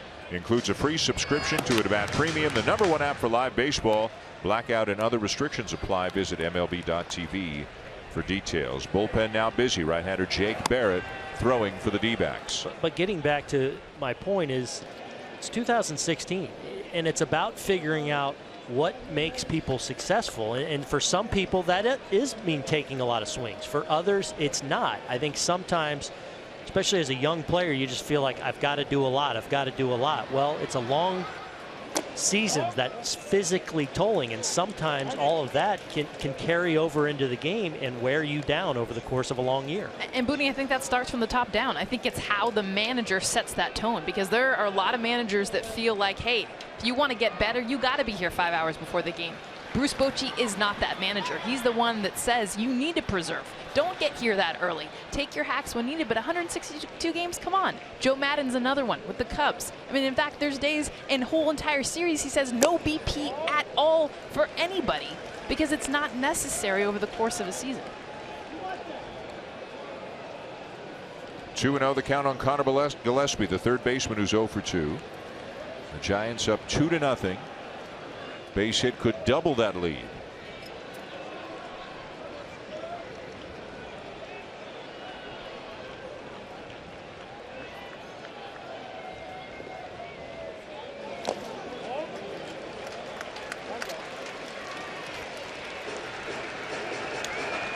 And a good choice there, even though you got another left-handed hitter on deck. 3-0 count.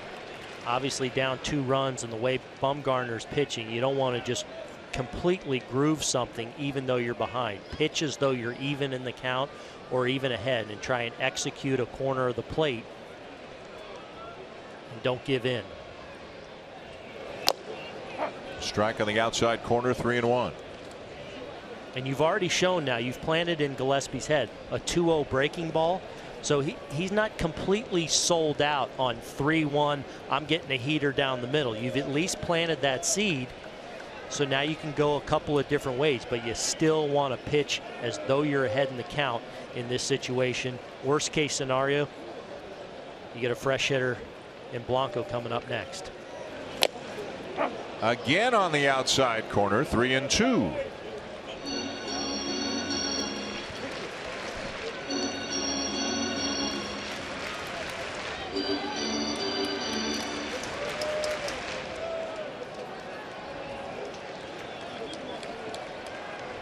Giants fans looking for a clutch hit to extend this lead. They got 2 in the first, have had opportunities in every inning.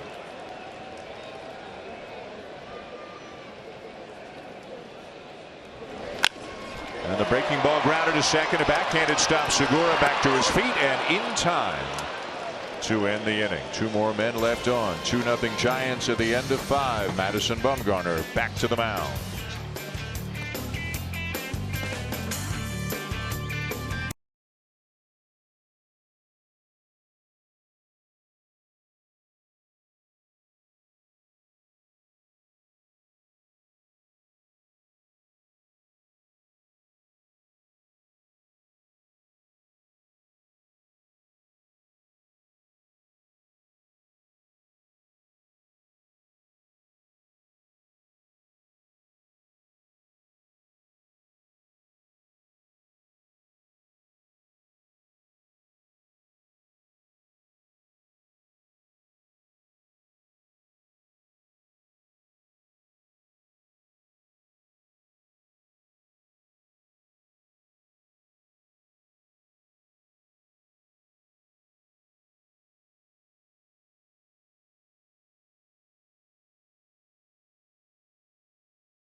outstanding innings so far here tonight. Let's go to our greater coverage of baseball plays of the game, brought to you by T-Mobile.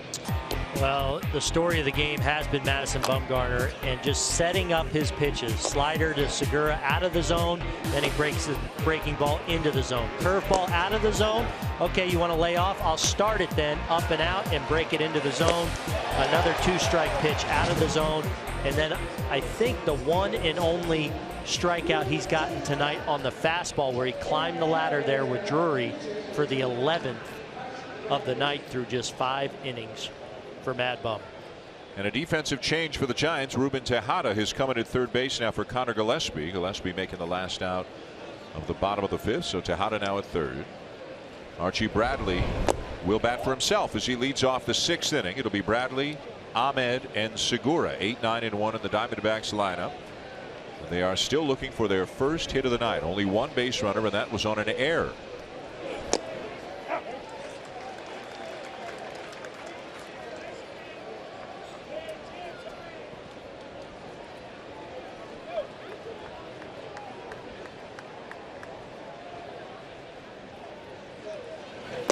Down and in, ball 2.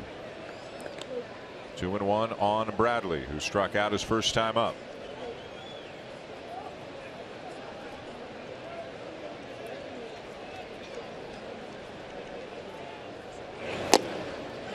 There for a strike. 2-2.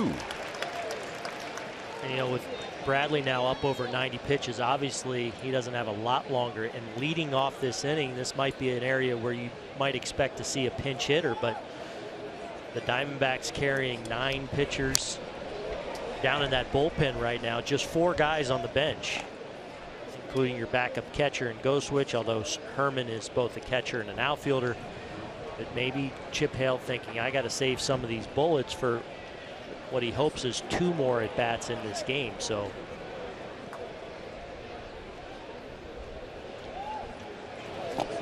got him with a curveball. Number 12. Tomorrow night, 8 Eastern here on ESPN, the 2016 T-Mobile Home Run Derby. Then Tuesday at 4 Eastern on MLB Network, the MLB All-Star Red Carpet Show presented by Chevrolet. And then it's the All-Star Game presented by MasterCard, Tuesday night, 7:30 Eastern Time on Fox.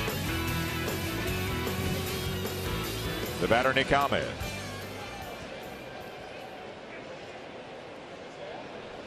Ahmed grounded out in the 3rd inning.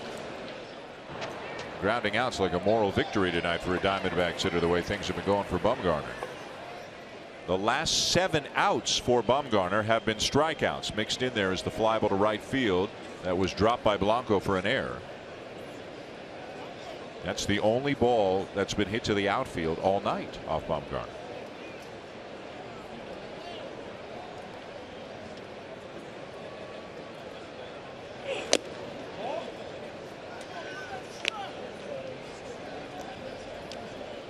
Blanco was battling the sun, got a bit of a late break, raced over to his left, and actually almost overran it a little bit. It hit off the heel of his glove, fell to the grass, and almost instantaneously was scored as an error. 2-1.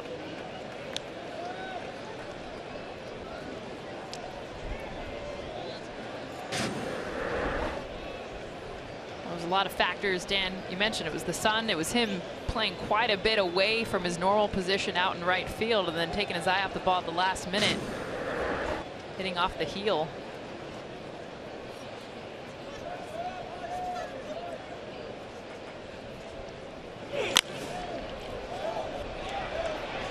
Shallow right center. Span taking charge for the 2nd out.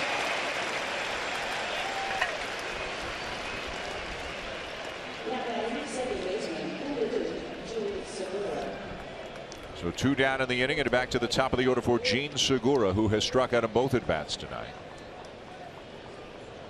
I like the communication right there after that fly ball too between Span and Blanco, just about the sun.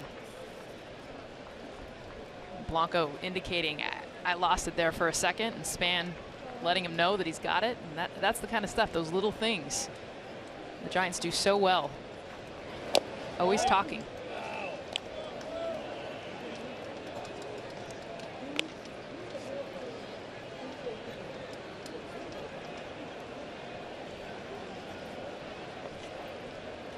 Bumgarner stepping back off the rubber. He asked for a new baseball after the last pitch and rubbing it up on the mound, so Segura stepped out for a moment. 1-0 the count on the D-backs second baseman. Curveball, big swing and a miss, 1-1. Curveball has been such a weapon for him tonight. Mostly we've seen it with 2 strikes as his put-away pitch. Here to get himself back in the count after falling behind for one of the few times tonight. You see that big breaking curveball. Ground ball to third. Tejada. That's the inning. 3 up, 3 down they go.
Night baseball on ESPN, presented by Taco Bell.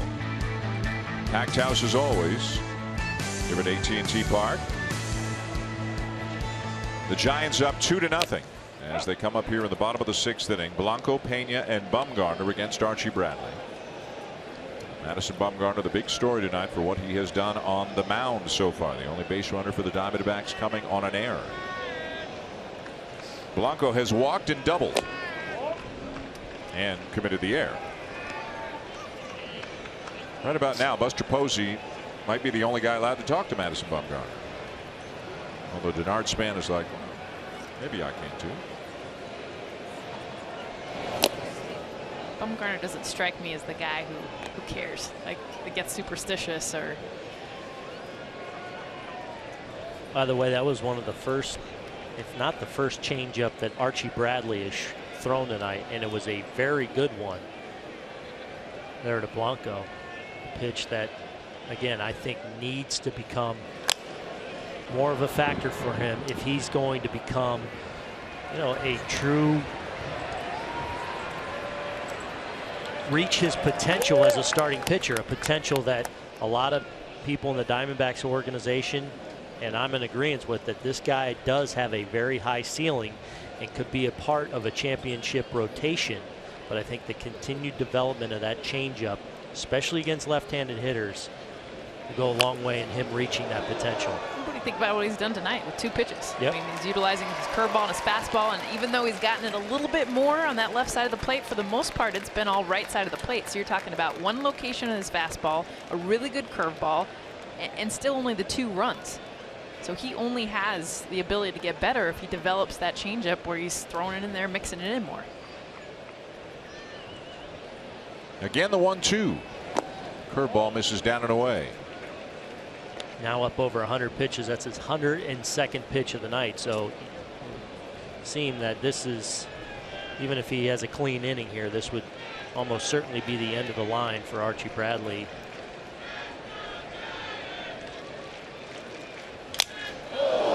Another changeup and a broken back ground ball to short. Ahmed throws on the run to get him. Well, another good changeup too, Dan. Both of the changeups in this at bat to Gregor Blanco. Gregor Blanco well located at the bottom of the zone. Pretty good arm action. You see that ball kind of drifting down the way towards the end of the bat of Gregor Blanco, just a little bit out in front, and it shatters. A great look there, that bat shattering and having just the handle left. Weak contact. Nice play by Ahmed to get the first out of this inning. Splinters everywhere. One down for Ramiro Pena, who has doubled and grounded out.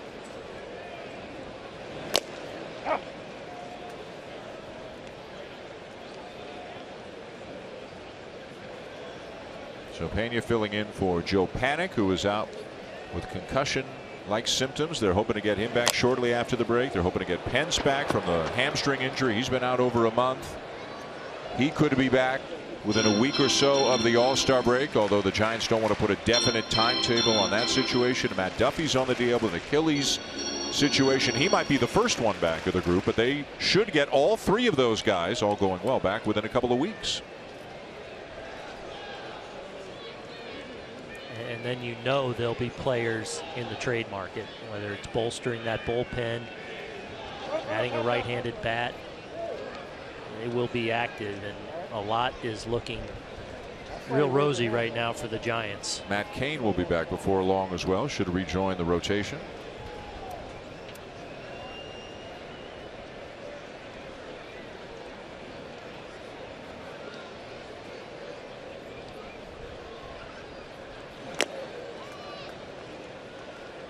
And even with all that, they've got the best record in all of baseball, win or lose tonight. The Cubs won today. They beat Pittsburgh, but the Cubs still go into the break having lost 15 of 21. The Giants are ahead of the Cubs. The Texas Rangers have a better record than the Cubs do. Cubs look like they were on pace for, maybe a record-setting kind of season. They still have a nice lead, a 7-game lead in the National League Central, but this team, the San Francisco Giants, has the best record in all of baseball.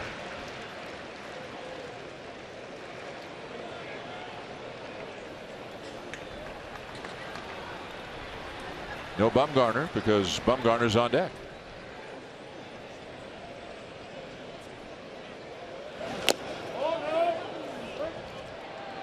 And Pena went around, says Mark Carlson, as Bradley uses that changeup again, and Pena looks like he might be shaken up.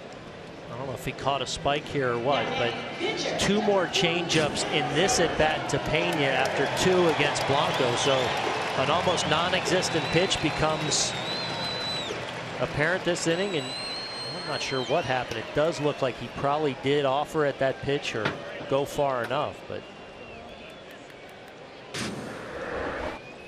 so two down, and here's Bumgarner. A couple of strikeouts tonight.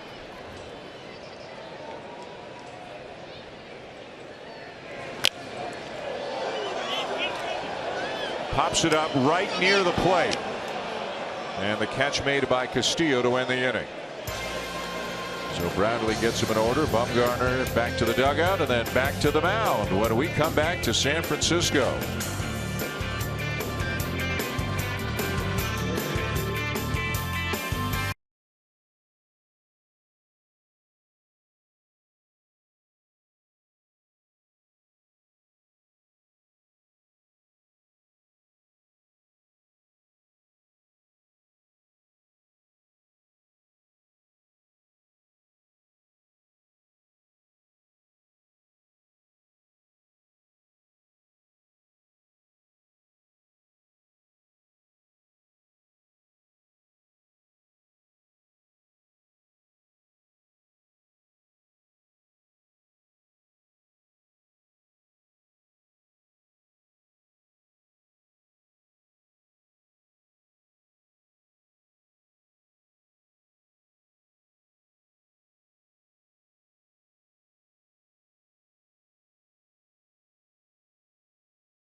on baseball tonight. ESPN and Major League Baseball feature a local Little League program as part of our Sunday night coverage. Tonight we welcome Stockton Eastern Little League. Located east of San Francisco, south of Sacramento, Stockton Eastern is a participant in Little League's Urban Initiative program. Over 200 kids ages 4 to 14. We got a softball team from Stockton here in the ballpark tonight. And they're watching Madison Bumgarner put on some kind of a performance. The only base runner for the Diamondbacks tonight reached on an error with 2 outs in the 5th inning. 6 innings, no hits, no walks, 12 strikeouts for Bumgarner. Michael Bourne, Paul Goldschmidt, Wellington Castillo for the Diamondbacks here in the 7th. Bourne a ground out and a strikeout. You know, and Dan, as good as Bumgarner's curveball has been in his career, tonight it's almost on another level. The way he's utilized it, the way he's set it up, and the different locations that he's pitched with it. Perfect example right there. Michael Bourne, just his reaction alone shows you what that pitch is doing to these hitters.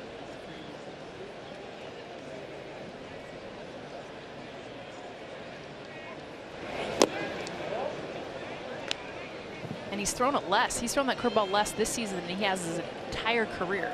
Really gone to his fastball more, but he's been more efficient with it when he does use it, getting more strikeouts, using it more in these type of counts.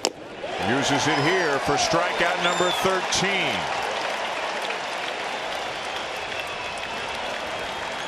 And I think the best way to see how he's been good is against one of the best hitters in all of baseball, Paul Goldschmidt today. Look at frozen 3-2 count on the curveball in the 1st. Then back in the 4th inning, slider, 89 miles an hour, and it's not even perfectly located on the corner, but the way he's able to use his deception along with the stuff and the action on these pitches, he's rolling right now. He has struck out Goldschmidt twice tonight. Ground ball to short. 2 down.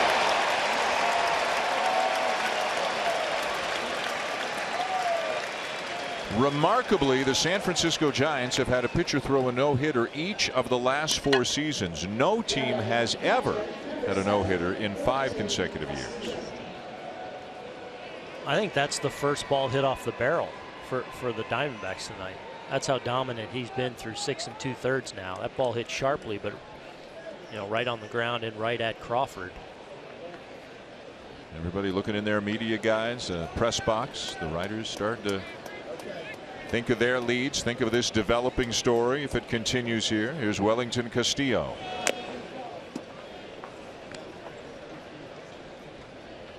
Archie Bradley, a strong 6-inning performance, got out of some jams, has kept his team close. Bullpen is up now for the Diamondbacks. He's over 100 pitches. He may be done for the night.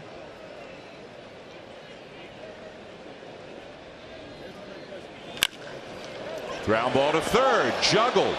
Tejada recovers, and the inning is over.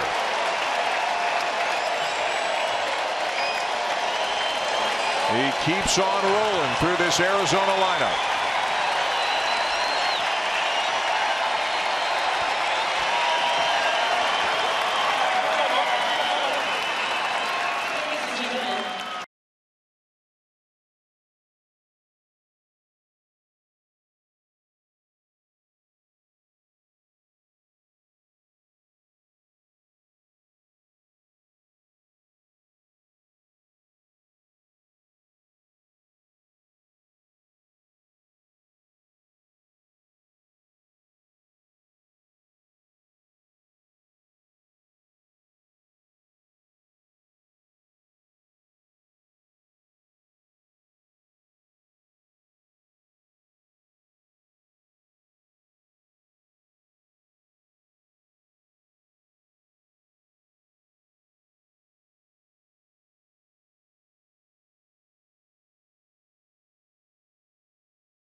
question. The story tonight has been the performance thus far of Madison Bumgarner. 7 of phenomenal innings, including 13 strikeouts. Well, the curveball has been a huge pitch for him tonight. 8 of those 13 have been on the curveball. He's also mixed in the slider and the fastball. 4 sliders for strikeouts, only 1 on the fastball. But the curveball, which he's thrown about 12% of the time on the season, has been a huge pitch for him tonight. He's used it a little bit in the middle of counts to get back into counts, but for the most part, with 2 strikes, it has been a finishing pitch for him tonight. And a guy in the midst of perhaps the best year of his career, having a signature night in that season. And they're giving him some space now in that Giants dugout. Top of the order here in the bottom of the 7th. Denard Span lines the first pitch thrown by reliever Daniel Hudson into right center for a base hit. Big turn, races back to the safety of the bag.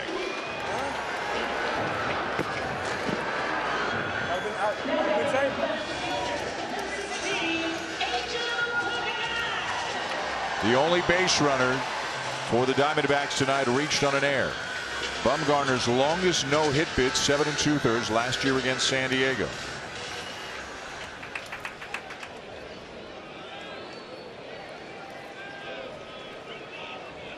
Daniel Hudson just back from the bereavement list for the Diamondbacks, making his 38th appearance of the season. A guy whose name has come up a little bit in some trade talk recently, especially once the Diamondbacks traded Brad Ziegler away a couple of days ago, sent him to Boston. Yeah, really, it's a couple of bad outings that have kind of inflated that ERA for Daniel Hudson. For the most part, he's been a real good back end of the bullpen guy for the last couple of years. Of course, a one-time starter, has had a couple of Tommy John surgeries, but fastball you'll see routinely in the mid-90s, slider and changeup. That changeup he'll use to these left-handed batters. Line back to the mound, Hudson the catch, and that's a double play. Man.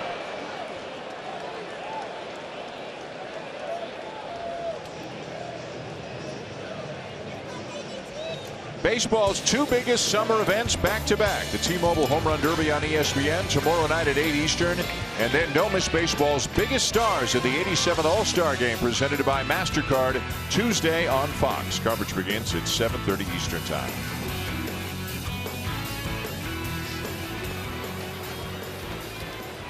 Bumgarner, an all-star, but will not pitch in the game because he is pitching here tonight. 2 down here in the bottom of the 7th, and the batter is Brandon Belt.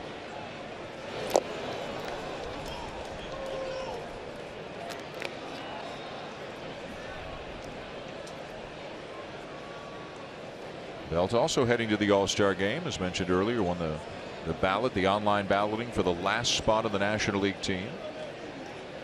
He's headed to the All-Star game.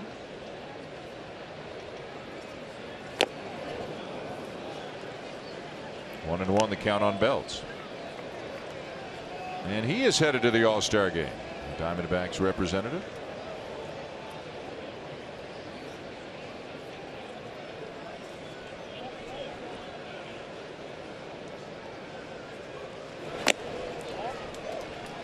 Fastball at 96, up and away for ball 2.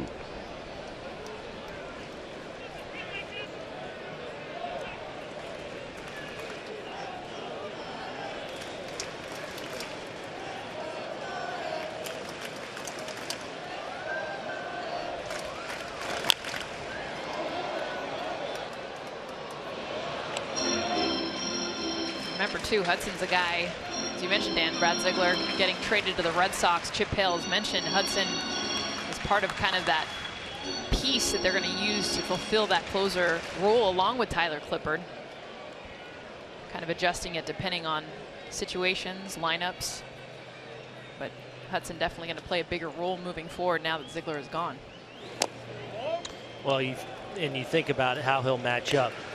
Hudson a little more adept at getting right-handed hitters out, so if it's a righty-heavy situation in the 9th inning, you may see Hudson closing out games. Clippard with that outstanding changeup, he'll be called on in more of lefty situations. So I think Chip Hale will just match it up on a nightly basis when he does have leads in the 8th and 9th inning, depending on which two of them he uses in which order. Belt lines one into shallow right center for a base hit.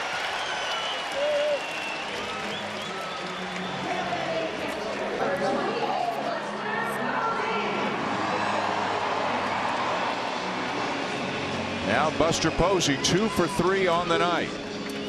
Has really picked it up over the last month or so on his way to another typical Posey kind of season. Guy's been a Rookie of the Year, a batting champ, an MVP, a comeback player of the year, and a 3-time World Series champion.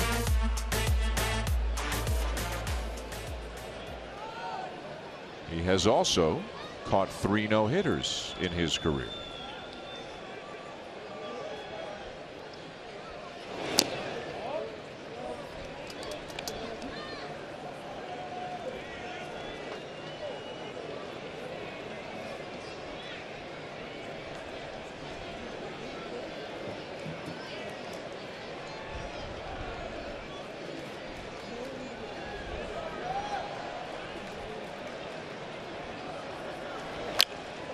Fouled off 1-1.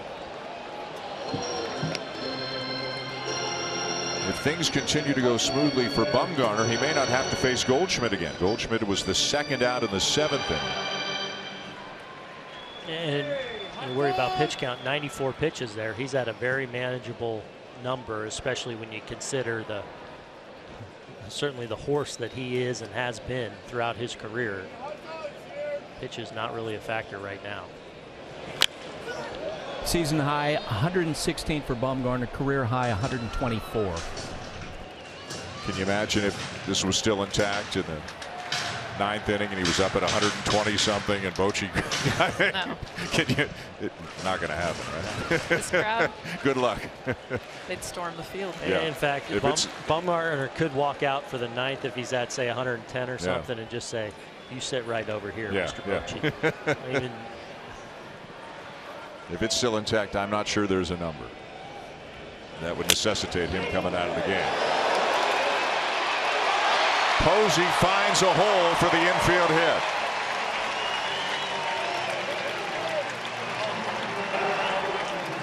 And I think that's one that maybe Paul Goldschmidt would like to have back. He made the decision that although he wasn't going to be able, holding the runner on, he wasn't going to be able to get there, so he made the right decision in going back. Segura does a good job actually of at least understanding that Posey's running, so he doesn't have to rush too much, so he does slow himself down enough to handle what's going to be a tough chance as it's rolling softly to try and stick it in the glove. I don't know if he would have had a play anyway.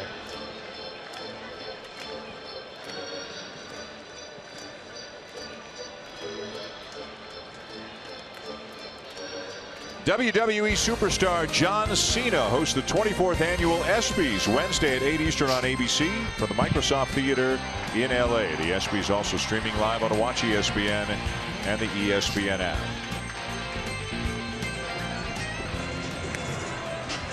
Activity in the Diamondbacks Pentagon. Right-hander Enrique Burgos is up.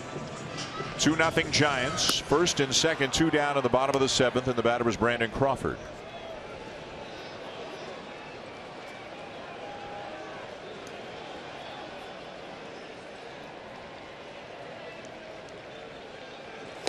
And a swing and a miss, 0-1.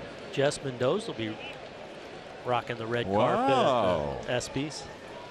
Look at you. Out getting a fancy dress this weekend. And what are you wearing at the red carpet? Who are you wearing? Yeah, you got to work on that. Yeah. So not me, too. I'd be in my Under Armour if I had a choice. Down the left field line, fair ball. Belt will score. Posey getting the wave. He will score. 2-run double for Crawford. 4-0 Giants. I just like Crawford's approach to this at bat, and the last 2 hits came on high velocity fastballs, almost missed hits but found a way. But Crawford recognizes the velocity, sits back, middle away, and you watch just what he's able to do with his back side. This ball travels so deep. Crawford so strong, hitting the pitch that deep, able to find the spot down the line. Perfect location to get himself 2 RBIs. 61 RBIs for probably the best defensive shortstop in the league. All the injuries, the role he's played in the middle of this lineup. What a player. Here's Ruben Tejada. So 2 in the first, 2 here in the 7th. A 4-0 lead now for Bumgarner. Giants looking to sweep the series and improve upon baseball's best record. Tejada's first at bat of the night came on defensively a couple of innings ago for Connor Gillespie.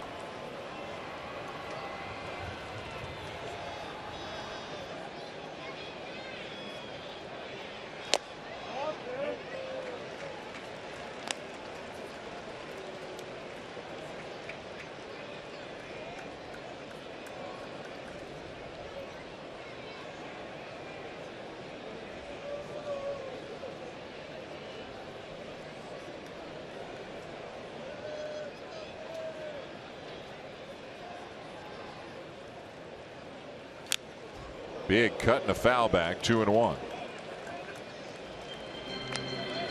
Looking ahead to the 8th inning, it'll be Tomas, Lamb, and Drury, the 5, 6, 7 hitters in the Diamondbacks lineup. Bumgarner has been sitting in that dugout a long time. He'll take the extra offense. The 2 added runs that the Giants have scored here this inning, but he's been sitting there for a while.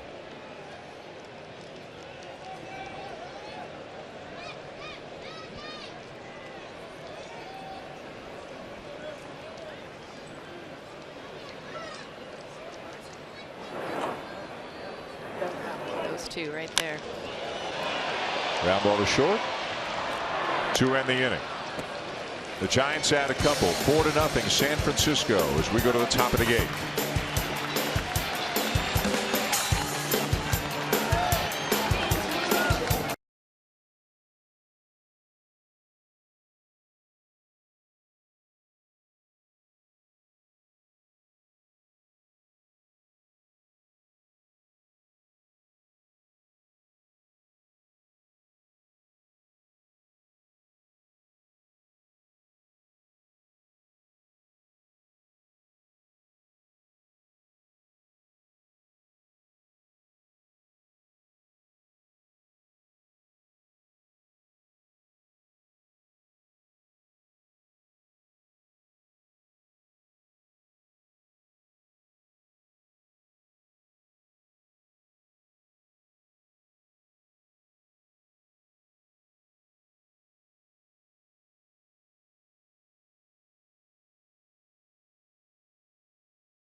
On ESPN is presented by the new $1.49 steak flatbread sandwich at Taco Bell. It's all the steak, none of the sacrifice. And in part by Shell V-Power Nitro Plus Premium Gasoline for the best total engine protection you can get. And Viagra.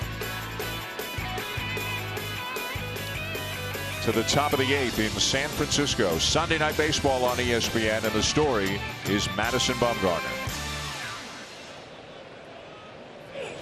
Swing and a miss by Yasmani Tomas to begin the 8th. The only man to reach base for the Diamondbacks, Jake Lamb, reached on an error back in the 5th. Bumgarner has struck out 13 through 7, including Tomas back in the 5th inning. 0-2. And I like what he's been doing with his fastball, changing eye levels. You'll see Posey ask for it up in the zone. Complements what he does low in the zone with both his curveball and his slider. Not only able to change the speeds, but also where he's locating his pitches. 3 fastballs in a row. Tomas fouls this one back. All at the top of the zone or just out of the zone. You wonder at some point now, just eventually setting up that curveball that we've seen all night long with 2 strikes. Coming out of that same window where they're throwing that high fastball, either breaking it down and out of the zone or at times breaking it into the strike zone. We'll see if they go 1 more fastball or 2 that curve. 1 more time. Fouled back again. And I love the look we get to of Posey watching Tomas as he gets in the batter's box, reading, assessing, and that's the stuff that we'll talk about Madison Bumgarner and what he's doing, but I'll tell you what, Buster Posey is a big part of the success tonight as well and what he's calling.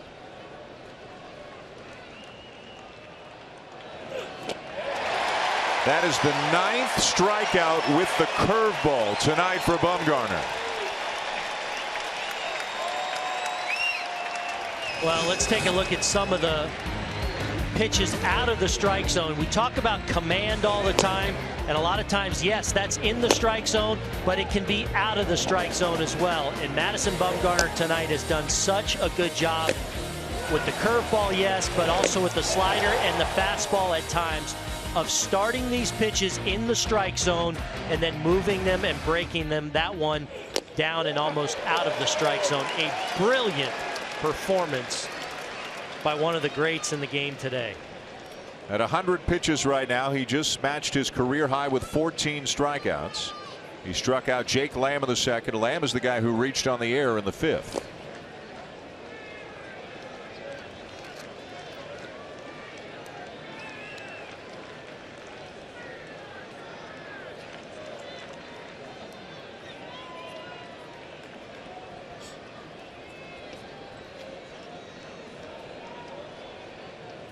Everybody up on the top step in that 3rd base dugout. Everybody on the edge of their seat in the stands here at AT&T. Better than 42,000. Fouled off, 1-2.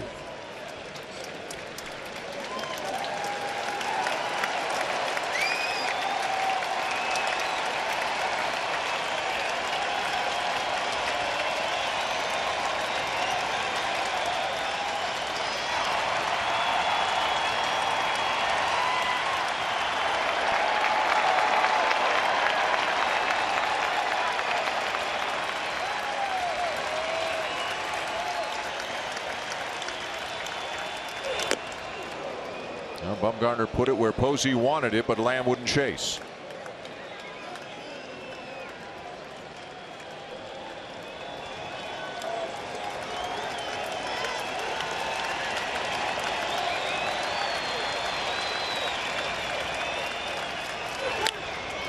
And a liner into right field, a base hit. The first hit of the night for the Diamondbacks.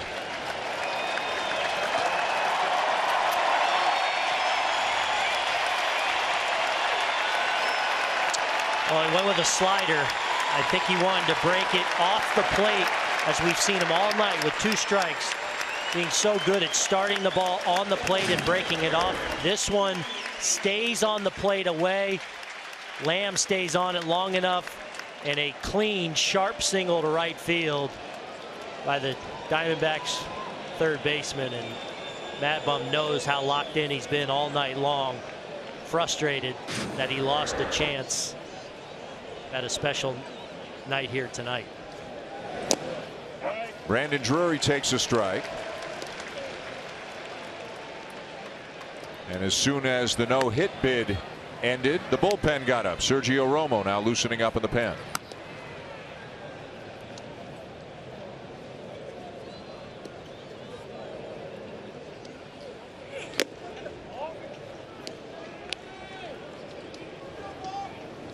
now at 106 pitches with 1 out here in the 8th. Bumgarner's spot due up 3rd. It would seem to reason that this is probably the end of the line now. Unless he got a quick double play ball here. Which he might have. There's 1 out. And 2. We may have a conversation. Bumgarner, Bochy. Let me back out there. The no-hitter is gone. The shutout is still intact, and the crowd is on its feet.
Benefiting the V Foundation continues through Wednesday on the ESPN networks. Bid on a once-in-a-lifetime sports experiences, win a role in a This Is Sports Center commercial, or simply donate. All proceeds benefit the V Foundation for cancer research. Head to ebay.com/ESPN to learn more.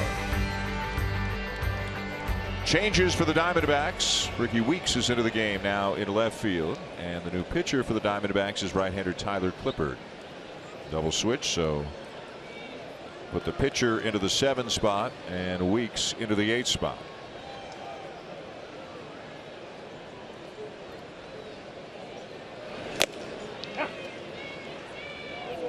Tyler Clippard, been a very valuable back end of the bullpen. Of course, a long time with the Washington Nationals. Now over with the Diamondbacks, having another solid season. Almost 4-to-1 strikeout. Fastball low 90s. You just saw there 91, and an outstanding straight changeup. Occasional curveball right there.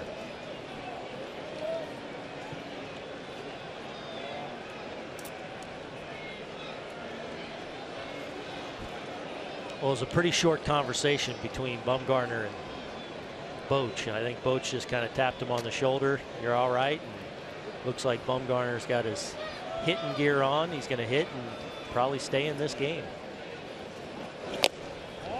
Changeup misses outside. Wouldn't you love to hear a discussion, not just tonight, in general, between Bochy and Bumgarner? Yeah, we've gotten hints or whiffs of some of their conversations in game over the years, and they're pretty classic. I know Buster's probably got some stories for us about some of the conversations that they've had. Little peek into the relationship that these guys have, but it was a short one this inning. Well, 2 men, each at the top of their of the heap in their craft. You know, we've seen we've been fortunate to see some of the great performances by Madison Bumgarner over the years. Of course, the unbelievable playoff run in 2014. I'd be hard pressed to think of a time he's been more dominant than he's been tonight. It's been that good a performance. One good swing by Jake Lamb, but he's been great.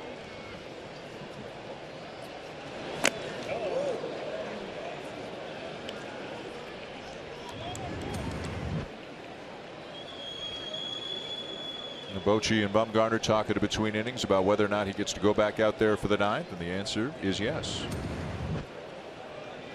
Remember, they're starting him on Friday, first game out of the break, so there's no extra rest for Bumgarner heading into and out of the All-Star break. Romo no longer throwing. Remember, Romo's pitched back-to-back days. Of course, he's got the long layoff in the break, but I think an encouraging sign for the Giants is the fact that Romo's good to go. Bochy was going to possibly go to him for a third consecutive day. Of course, a valuable member of this bullpen over the years, coming back from injury. A good sign that he's good to go on potentially a third consecutive day, or a third day in a row. And that's just such a sign, too, how well Bochy knows his pitcher. And the fact that the conversation was simple because he knew even the thought of bringing up, how are you? Can you come in? He knows the answer. He knows the fight that would happen, and he knows what his pitcher wants. And trusts that he wants and knows his own body as well. Ninth pitch of the at-bat upcoming. Clippard to Blanco. And it's high ball 4.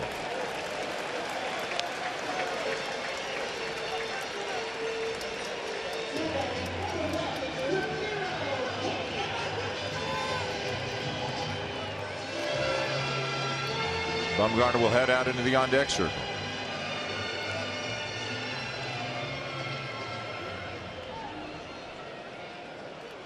The batter, Ramiro Pena. Doubled in the second, 1 for 3 overall.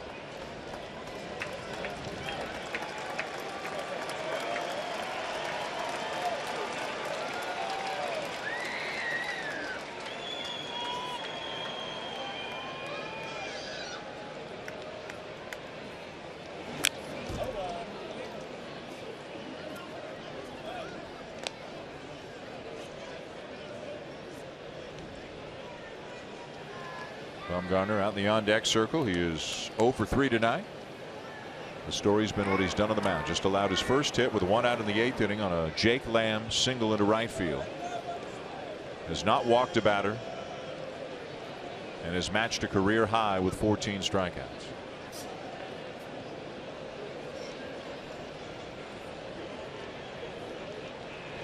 He'll get a huge ovation when he's announced as a hitter in a moment or two.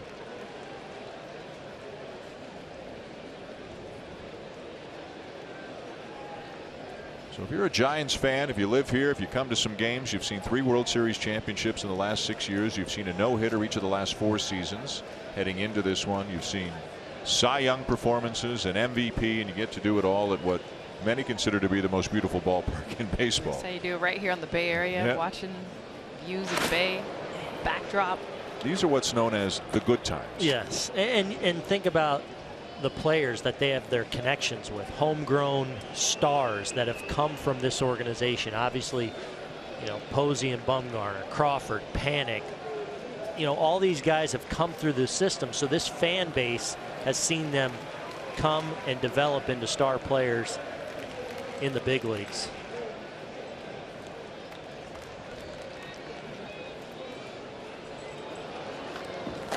Blanco certainly a threat to run over there. 3 stolen bases on the year. You know, certainly a situation where you could roll the dice a little bit. The one thing though, Clippard very good at controlling the running game, burying looks, pretty quick to home plate, and Castillo behind the plate, an excellent throwing arm. Runner goes. Pitch swung on and missed. Throw down on a bounce, not in time. Well, that's an outstanding jump one by Gregor Blanco. I can't believe how close the Diamondbacks made this. This ball is a changeup in the dirt. Castillo does a great job of picking it and getting rid of it in a hurry and getting a lot on that throw. Ahmed thinks maybe they got him as he handles that ball in the dirt. Slaps down a quick tag. A very close play at second base. They get him. Safe? Safe. Great jump there by Blanco. You see it. As soon as Clippard started, he was into full running mode. So Blanco with his 4th stolen base on the season. And the count now 1-2 on Pena, with Bumgarner still waiting in the on-deck circle.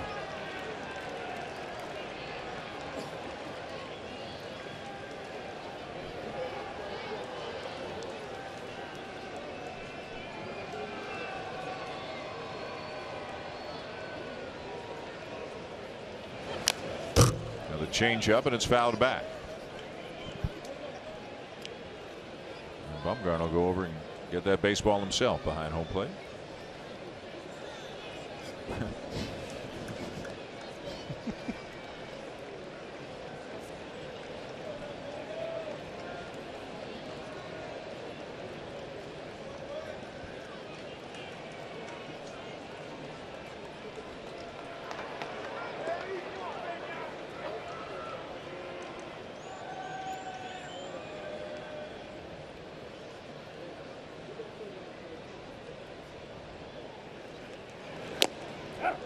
Fastball crossed him up for strike 3 call.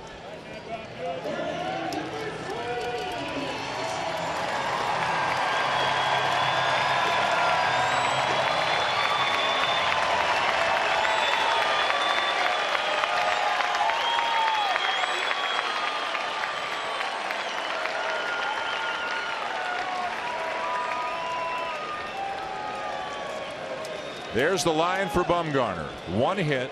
It came in the 8th inning. No walks, 14 strikeouts. A runner had reached earlier, a batter had reached earlier on an error. So the bid for the perfect game ended in the 5th. The no-hit bid ended in the 8th. The shutout bid is still intact. And here he is hitting for himself in the bottom of the 8th inning.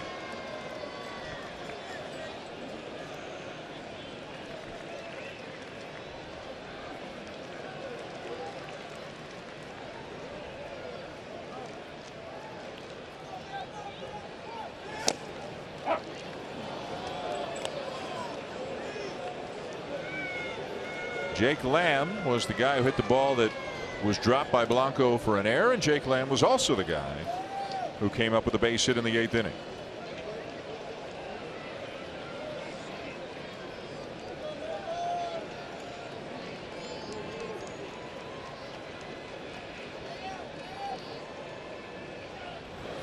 Way outside and off the glove of Castillo to the backstop. Blanco to third. Wild pitch. How about Jake Lamb telling our Mark Simon an article that came out today about facing Bumgarner that, hey, I know I haven't had good numbers against lefties, but he said they might get me my first 2 at bats, but I have so much pride. And he said this, that 3rd at bat, I believe I'll get him. He predicted that he feels like as the game progresses, especially against lefties, that it's that 3rd at bat. And if anything, yeah, it was a hanging slider, but for Lamb, he really feels that's his time. And he did it tonight. Infield comes in for the Diamondbacks. Big swing and a miss into a knee on the follow through. Going after a changeup. He was hoping it was a fastball. Saw a fastball up, but he got a change. Well, Jess, speaking of pride, we know Madison Bumgarner, when it comes to his hitting, takes a lot of pride in it. And right now, for as great a game as he's pitched after the game, if he doesn't deliver here, there might be a little frustration. Right now he's staring at a couple strikeouts and a foul out to the catcher, kind of shaking his head right there. We'll leave here a little frustrated if he doesn't get something done offensively. Swing and a miss to get him. 2 down. Let's take a look at the only hit Bumgarner has surrendered tonight. Look at the location where Posey wants this slider down and away to Jake Lamb. He hangs it right up in the middle of the zone. Lamb all over it. Talked about his confidence and his own pride. In fact, the only other base runner up until that point was the ball that Lamb hit out to right field. That's a pitch that obviously Bumgarner would love to get back, especially how well he has done tonight with those 14 strikeouts. So the batter now, Span.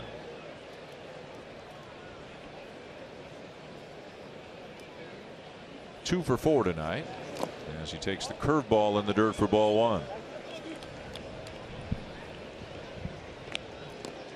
Bumgarner looking for win number 10 on the season.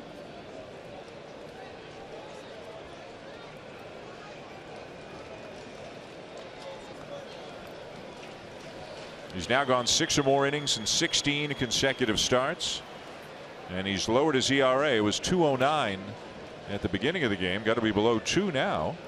Down to 1.96 with 8 shutout innings tonight.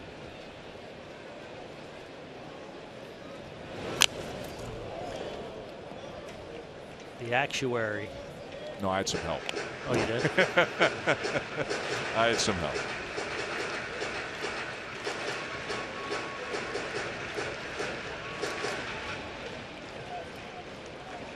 Clayton Kershaw at 179 and Madison Bumgarner now at 196.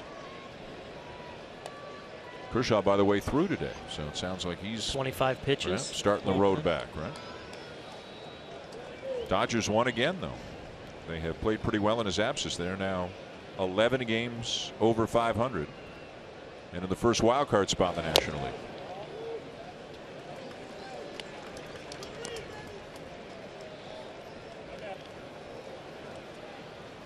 #155th time that Madison Bumgarner and Buster Posey have formed the pitcher catcher battery at the major league level. They've also got some starts between them back to their minor league days, going back as far as 2008.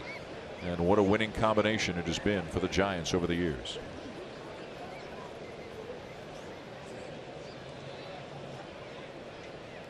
A little bit low.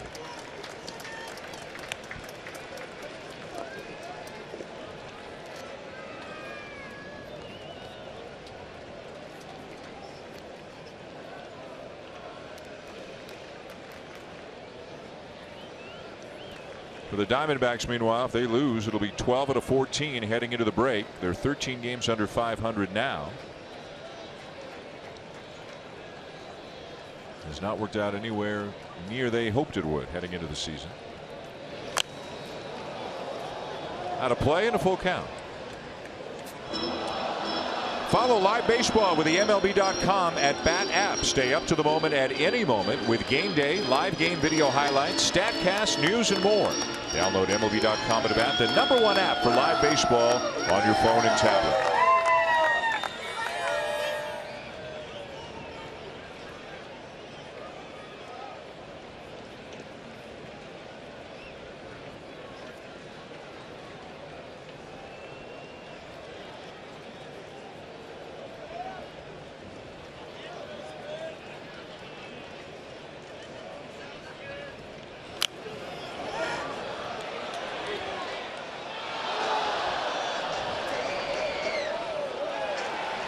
Look at the NL West standings. The Dodgers now within 6 of the Giants, but it could go back to 6.5 if San Francisco wins this game. But it will. Colorado, Arizona, and San Diego all well below 500 right now. Best record in baseball belongs to the San Francisco Giants at 56-33. The only time the San Francisco Giants, not the New York Giants, just San Francisco, only other time they've had the best record in baseball at the All-Star break was in 1993. And win or lose tonight, they'll take the best record into the break. I'm not sure Tyler Clippard knows you guys have flights down to San Diego tonight. Yeah, it was just his pace. You guys have to work tomorrow. You got places to go. You got a job to do. 28 seconds between pitches, 10th most in baseball. There's Buster still bringing it.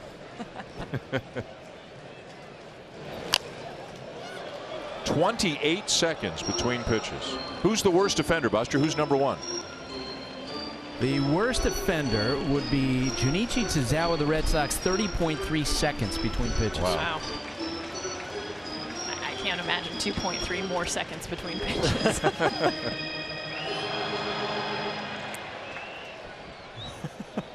That kid wasn't born when the inning started.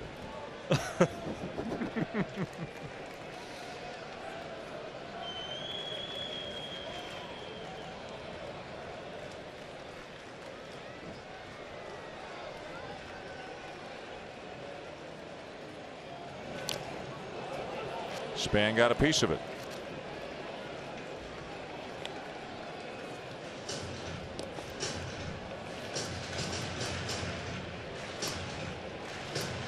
Span's beard's gotten a little grayer this at bat. They celebrate the World Series championships in lots of creative ways in this ballpark. And who can blame them? It's an even year. Will they add another banner?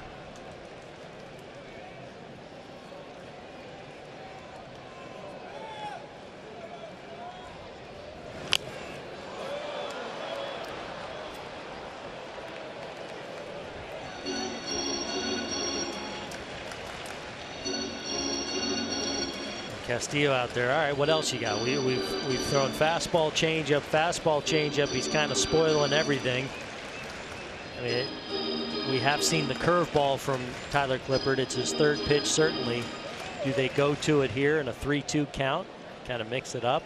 I would think they'd stay with either the fastball or the changeup. 10th pitch of the at bat, 28th pitch of the inning.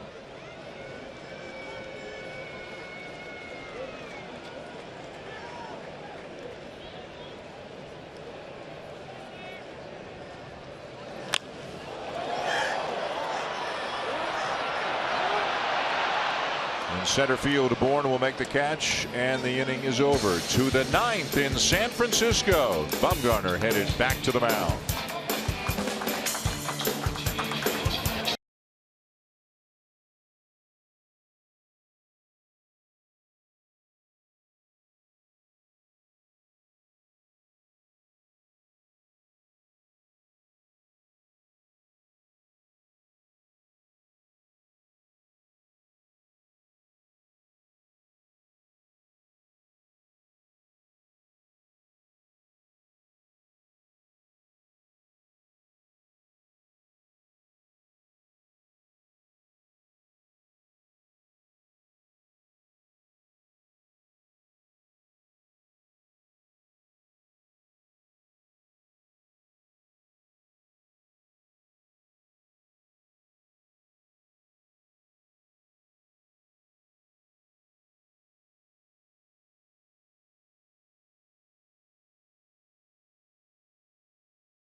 About Mad Bum. Madison Bumgarner here tonight.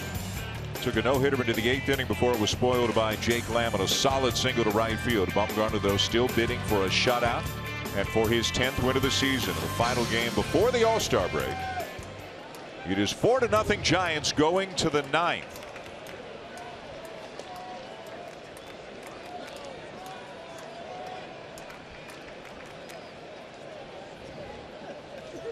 Ricky Weeks will lead it off for Arizona. There is bullpen activity just in case. It's Santiago Casilla. Bumgarner's at 108 pitches, season high 116.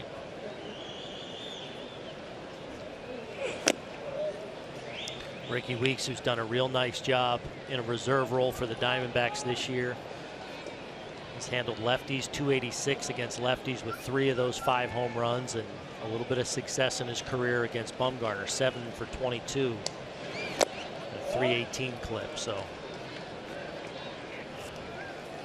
big power, dangerous against lefties.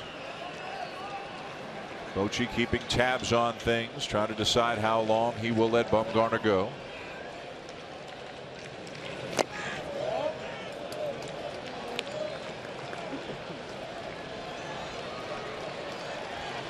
You know, he'd like to let him go. He'd love to let him finish.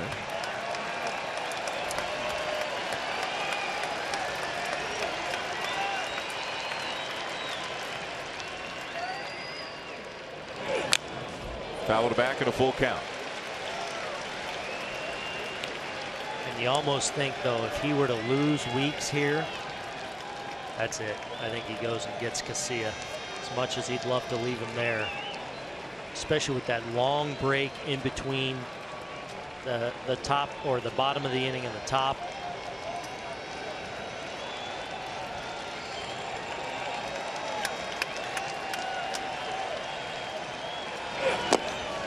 And he walks him to lead off the inning.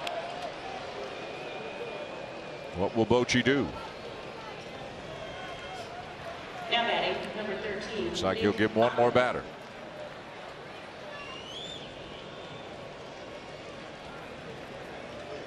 Now, the thing you worry about, though, if you're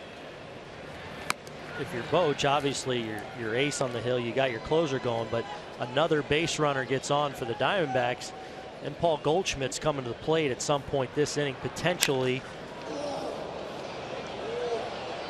Ahmed sends it deep but foul. Potentially as a tying run, possibly, if they're able to string together some hits or some base runners.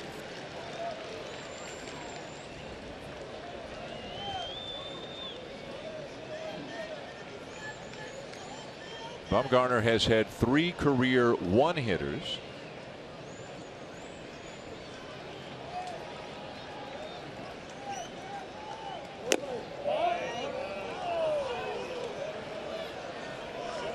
He has had 2 complete games this season, no shutouts this season.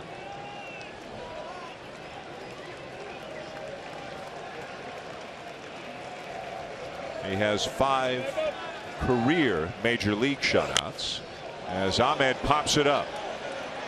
Belt with a play in fair territory for the first out.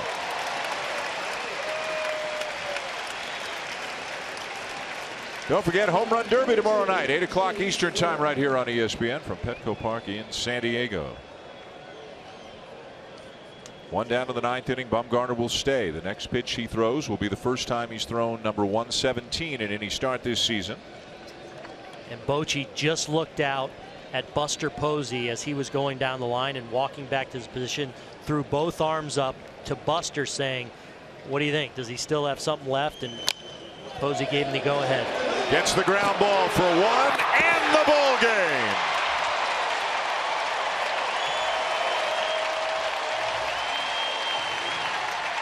What a performance by Madison Bumgarner. A 1-hit shutout tonight as the Giants beat the Diamondbacks 4-0.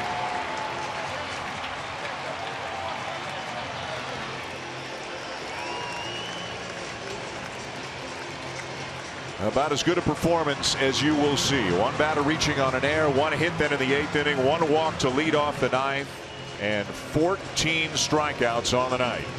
I'll say it again. We've seen a lot of dominant performances over the year from Madison Bumgarner. This one, for me, takes the cake in what's been his best season to date. His greatest outing that I've seen him. Complete command, perhaps coasting on fumes a little bit at the end, but gets 1 more double play ground ball to get him out of that inning and complete the shutout for Bumgarner.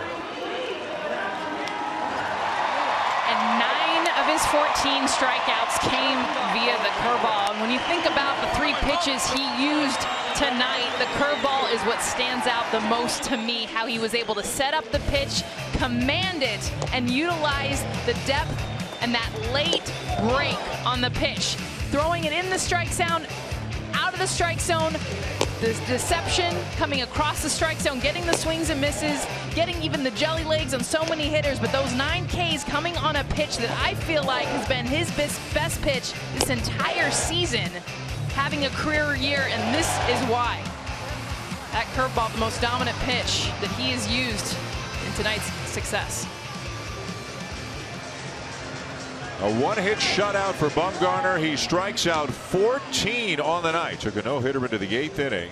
And the Giants sweep the Diamondbacks and improve upon baseball's best record. They're now 57-33 heading into the All-Star break. What a performance by Bumgarner tonight, and what a first 90 games by the Giants. 57 wins, only 33 losses. He goes the distance, allows just 1 hit as the Giants win 4-0. For Aaron Boone, Jessica Mendoza, Buster Olney, and our entire ESPN Sunday night crew, I'm Dan Schulman saying thanks for watching and so long from San Francisco. John Anderson and John Abuchagras have SportsCenter next.